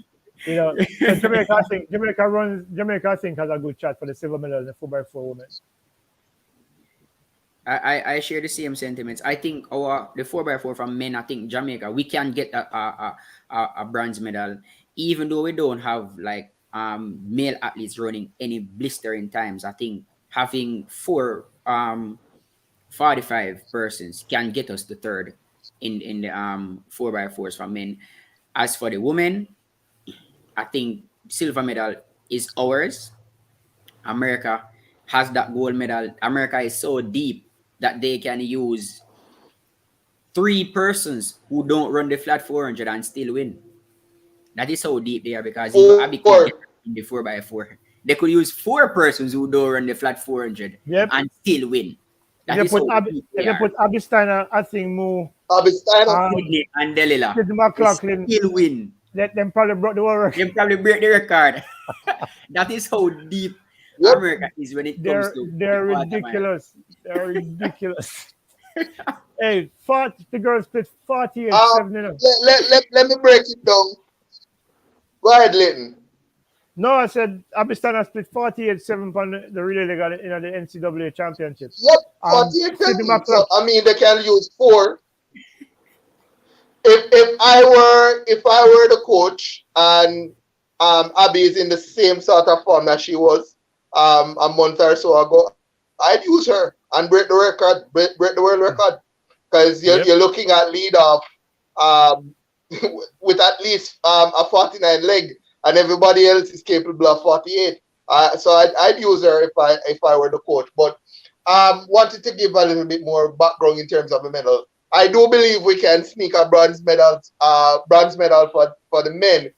But let's look at what we're facing. We're facing the Americans, which I think they're going to win that medal fairly easily for 4x4. The Dominican Republic, they actually have a pretty solid team. They have three guys that have run 45 or faster, two guys at 44.6.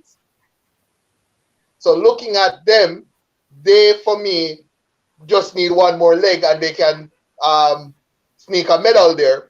And as a matter of fact, if they decide they want the mixed relay, they probably could give the Americans a pretty decent run in the mixed relay with Paulino and another athlete. I can't remember her name right now. She's at 50.3 for the Dominican Republic. So they have a core of 400 guys that are guys and girls that are coming to right now that are looking pretty good. The most senior of them being Santos, who is coming back from injury. Then you have the Borley brothers for Belgium, who are coming back as well this year. Yeah, I wouldn't say that, Leighton. When you put a button in the hand, they can do things that you don't expect. But I do believe that Jamaica, with four guys running 44.5s or faster, should be able to get a medal. And then it's not just four guys who are running 45.5 or faster. It's four guys who are adept at relay running. You're talking about the likes of Nathan Allen, Javon Francis, Chris Taylor, Bloomfield. These guys are really good at running the 4x4. They have a lot of experience, a lot of practice. So it's a solid group of guys, which I do believe, based on where the world is right now, we should be able to pull a bronze medal.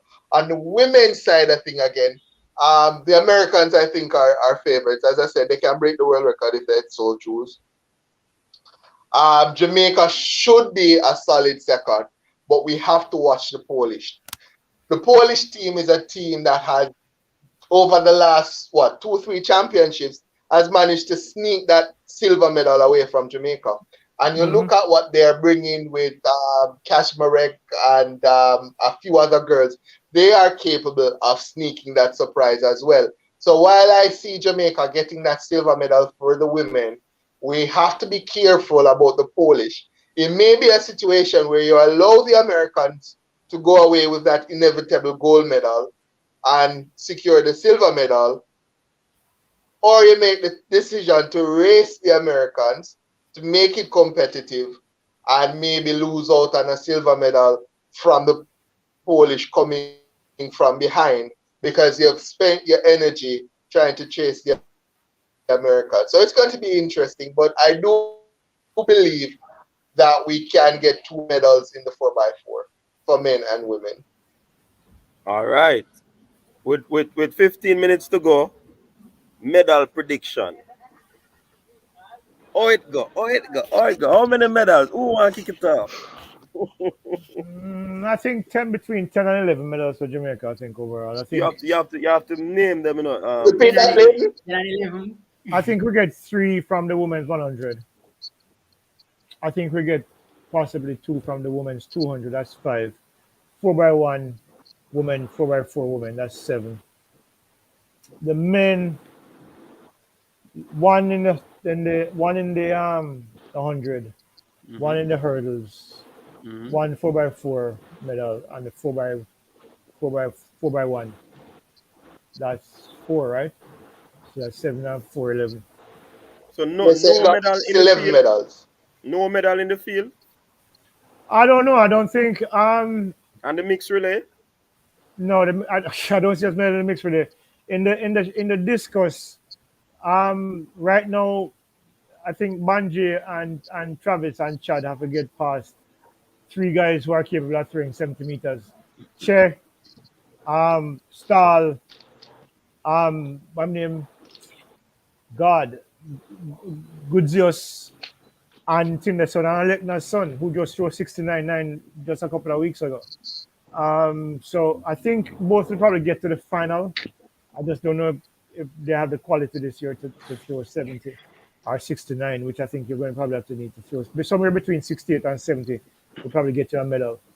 For the women now, for Shanika Ricketts, she's overcome the knee injury that impacted her training earlier in the season. So if she can jump 14.7, 14.8, she'd probably have a great championship, but will it be good enough to get her a medal? That's, with Portuguese athletes there and the what other girl name again? She just from COVID I can't remember nobody's name. But Kimberly Williams? Not Kimberly Williams not medal, brother. I don't see her as a medal contender. 15 year talking at the high jump. No, in the high jump, the Lamar Distin, I think she has to jump closer to 2 meters to factor for a medal. I think right now, where the Europeans are 198 up to 201. I think is the world lead this year. Lamar has jumped 197.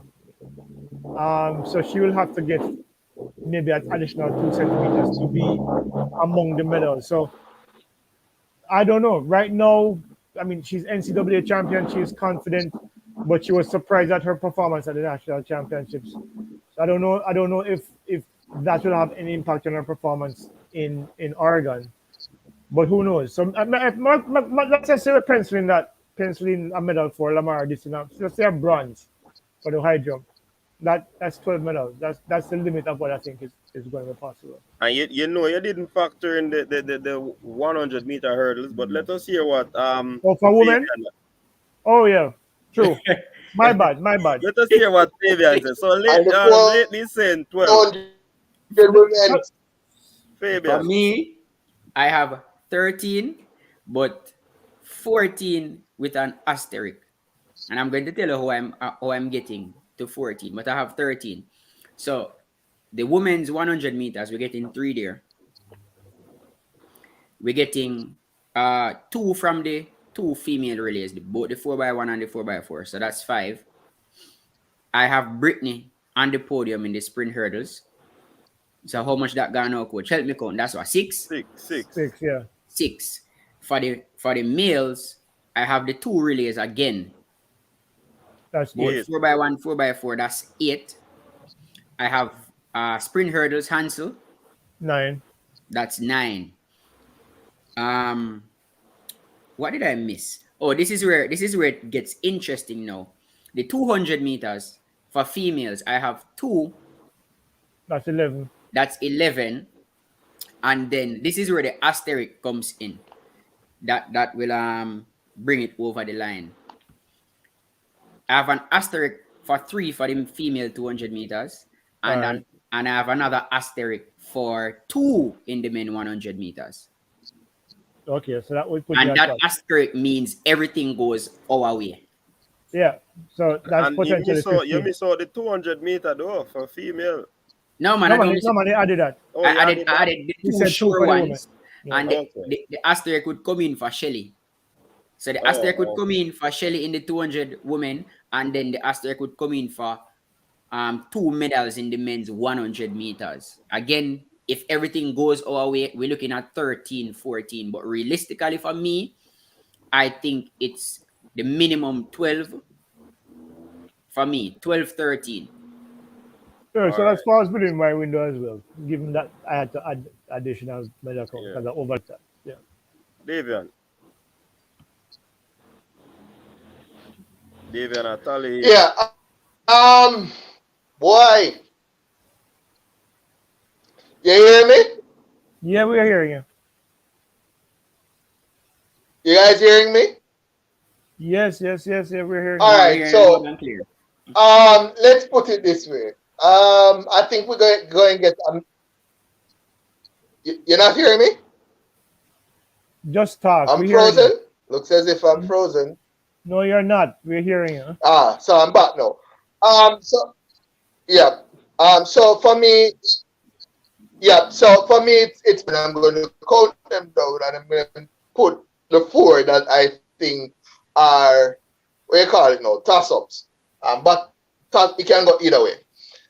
So we get three for the women's 100 meters. Glad to hear that Elaine is back. Two for the women's 200 meters. That's five, right?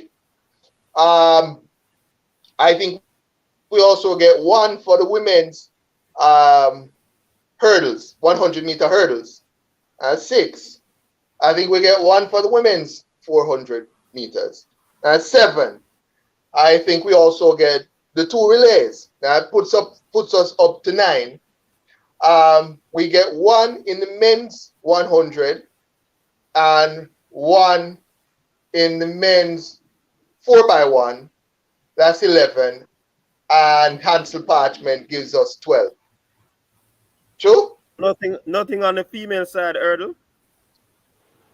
I did say one in the hurdles. Yeah, man. Oh, okay. Yes, yes, So yes. I that's where I remember got now. my 12 from. Yeah. Okay, yes. So that's 12. So so now we got three that we can possibly um, juggle with. And the three are the men's 4x4, the mixed relays, and the women's triple jump. All right, cool. I think we're going to have a fantastic championships. So no spills, only thrills. No spills, only thrills. Here's why. For the last few years, since Bolt has retired, when we've had that first couple of days of championships, it's been that Jamaica has been behind, and women have had to take up the mantle to get the medals going. This year, I think it's going to be different. I think after the 100 meters, we will have after the men's 100 meters, we will have a medal count, and then the women will start to solidify that with another sweep, 1, 2, 3 in the women's 100 meters. And I think that, along with, we'll have some Jamaicans in the crowd as well, with it being in Oregon. I expect some Jamaicans to be there, a lot more than when we would have had the Olympics and or the World Championships on the other side of the world. I expect more Jamaicans to be there. So I expect more vibes for the Jamaicans. And this Jamaican team, I'll admit it, they feed off the vibes. They like the vibes. When they get the vibes going and thing and the camp nice and thing, people outperform themselves. So I think we're going to have a fantastic championships. And I'm predicting between 11 and 15 medals. All right, great. So, I see some comments coming in the comment section that we might have surprises. So, and we normally pull out the stops and give surprises at these championships. I don't know where it is coming from, but Sir Levy, Sir Fabian, Any spills? Because Davian is saying no spills, you know. Any spills? Or I don't only want cheers? to think about negative. I don't want to think about it. I think this year we have been struggling in these last few world games. I think now is the time that we get back to our level of performance, and I think we are so determined to get back to that point that I think we're dotting all I's, we're crossing all T's, and if the world is watching, if you think we are good this year, wait until next year. I don't know. I'm thinking that there are a couple of events that we could miss out on. I think the 100-meter hurdles for women is a race that's so close that it's an obstacle race. Anything can happen. Um, the 4x4 men are on the cusp, so that's another potential miss. Um, but that's about it. I think generally, I think this team is a really strong team, and even those who won't medal, I think will give a good account of themselves. I think one of the things that I said it before on your show is that there was a time when we used to appreciate when our athletes got to finals, and then we got spoiled and thinking that only medals count. But if you get to the final, it means you're a top 8 in the world. It don't mean you come last. It means you finish eighth, meaning you're the eighth best in your event in the world, or ninth. I don't know how many people will be in the finals because some of these things have 9 people in the finals. But I think even for those athletes who won't get a medal, I think once they get to the final, I think we should consider it an achievement because Jamaica's track and field has gone from being a year where we just focused on just the sprints. Now we are jumpers, now we are throwers, we're broadening our wings, we're hurdlers, we're doing great things. And I think we need to celebrate this overall because I think our athletes are doing us proud. And we need to show them, we need to reciprocate that kind of respect and attention that we give to them. Because medals count, yes, and they're important, but they're not the only things that matter sometimes. So I think, once our athletes do well, we should praise them and not, try to bury them because they didn't meet our expectations. Because in reality, our athletes are good, but similarly, there are athletes across the world who are better. And that's one of the things that we need to understand and appreciate. All right, Sir Olivia. Let me take some of the questions over by Facebook. Big up to the people that are watching on Facebook. Stephanie Thompson said, good night. Yes, Ansu will win. Milton Brown, good night. Put your money on Elaine in the 100-meter, people. And then there's another individual. Ali is saying Elaine will not medal in the 100 meters. Wow. Wow, wow. Big up the folks on Facebook. They're Ali must be chiming an in. American. No, he's a Jamaican. Yeah. He's a I wish, Jamaican. yeah, she had a nightmare because that, unless something bizarre happens, that's not happening. Elaine is so good. At 50%, she still medals in the one.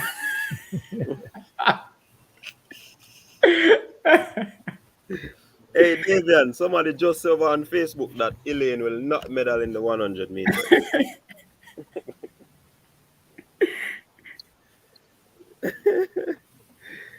She has, as So Jenna so says, so coach, who Yeah, are the three person them call beating Ilian?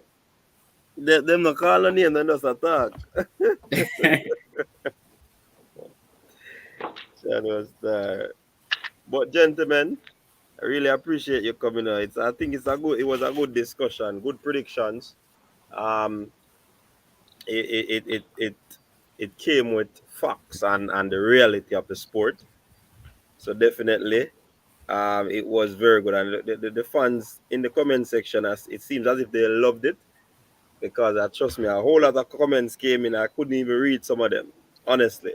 But before we close off, I'm gonna give you the opportunity to just say your final thoughts um before we close off the show. Go ahead, Davian. Final thoughts.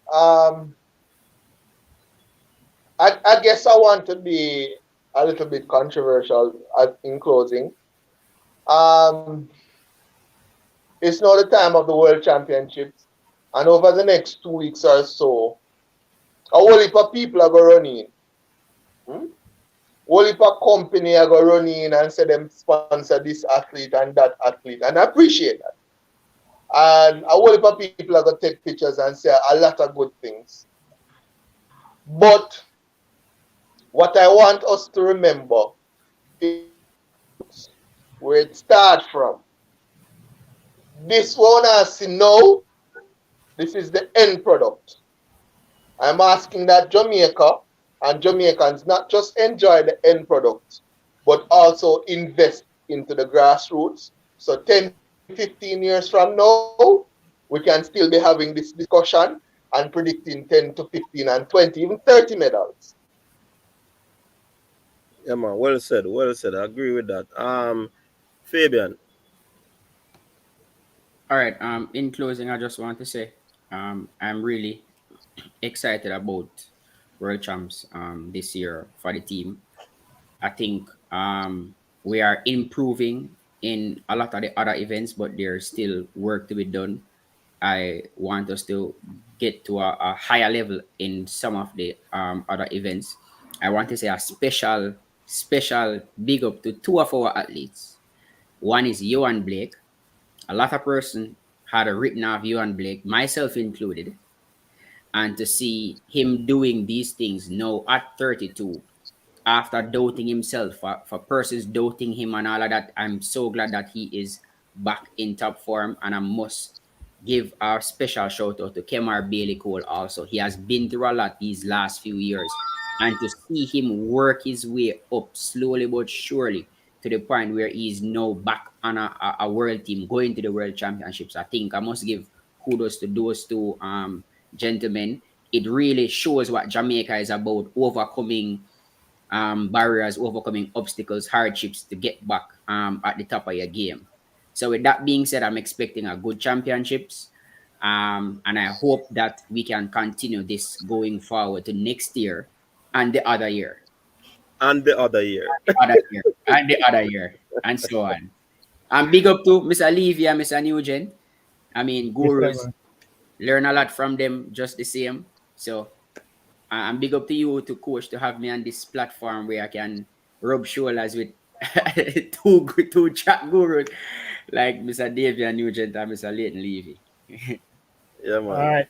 So I want to piggyback on both what something that both of you said. And David, that's something I've been lamenting for years. We in this country see sport as recreation when it's actually a business. And I Exactly. think we need to start investing. We often come out and celebrate when our athletes do well, but we don't see the struggles that they go through to get to the point where they can actually go and represent us. So to reinforce what Davian said, we need more investment at the grassroots level, helping the kids who are there with the talent, but they need help. They need the nutrition. They need to be able to see a physiotherapist if they get injured. They need a proper roof over their heads. It is not enough to just come on board when they've already accomplished what what you expect them to accomplish, and then you say, "Yay!" No, support them all through the process, and then say, "Yeah." I think that has more value than just coming on and jumping on the bandwagon at the end of the road. Second thing, to complement what Fabian said, is that we have a tendency in this country to be very, very harsh and critical of our athletes. As Fabian just said a while ago, for years I've been telling people, you cannot write off Johan Blake. People were saying by him to retire because he's not good. Not understanding the severity of the injuries and the mental pressure that he would have been under for years because of those injuries. And we need to remember that athletes are human and they see the things that we say on social media, they hear the things that we say publicly. And as I said, they are not machines. So they will be impacted by that. So the negative comment that you make can actually prevent that athlete, he or she, from performing at their best. So you're contributing to their downfall with the negative comments. So just understand that they're people too. They're not machines, and they're not there solely for our entertainment. This is their livelihood. This is what they do for a living. This is what puts bread on their table and the tables of their families. Understand that and appreciate that. And I think we will all be better because of it. We will enjoy their performances when they do well, and we will support them when they don't. Because guess why? Nobody's perfect. And there are athletes across the world who are working just as hard, even harder, and deserve those results as well. So let us all be a little bit more empathetic to our athletes, support them more, and stop cussing them because guess what? They're still out there wearing the green, black, and gold. And that's all I'm going to say. All right, well said, gentlemen. Trust me. And as a coach, I can say some of you don't know what the athletes go through, what the coaches go through. Every time when you talk, so the coach is not good and the coach will mash up the athlete. Sometimes you don't know what we face going through the background period, going through the specific period, going through the tapering period. They don't know. So you see, these athletes, they go through a lot. Some of them many of them sometimes want to quit the sport, want to give up. Because track and field training is not very easy. And if you're hungry and you can't eat a bun and cheese when instead you get a balanced meal, you're not going to progress as fast. Exactly. So all of these things have to be taken into consideration. So gentlemen, really appreciate the final thoughts. They are solid. But you know, the track fans and the sporting fans over the world, they will always be. But I'm happy that we're still here to be proponents of the positive message. And for them just to support, you might not win, you might not do what the athletes might not do what you think that they should do, but just continue to support. So again, thank you, gentlemen, for coming on to the show. Really appreciate it. Big up to the persons in the comment section. Big up to persons on Facebook. Thanks again for tuning in. We will try as best as possible to have the coverage for the World Championship. We'll be having a guest. Fabian will be here as well. And we'll also be having a guest that will be joining us. I know that Sir Levy and Sir Nugent will be busy doing their thing, you know, so we can ask them to come on this liquor show, you know. Not necessarily, you know. Not necessarily. Reach out, you might be surprised, no man, link me, man. If me free me, come on. Yeah, Tabo. All right. Big up on yourself. I appreciate that same way. All right, so gentlemen, again, thanks. People, big up on yourself. Continue to stay safe. Until next time, we look forward to this World Championship. Stay safe, people. Peace out. Yeah, man, guidance. Your style and your flavor make the city rock. They must say the season come out with a bang. Coach Minzy, best round here. Remember that.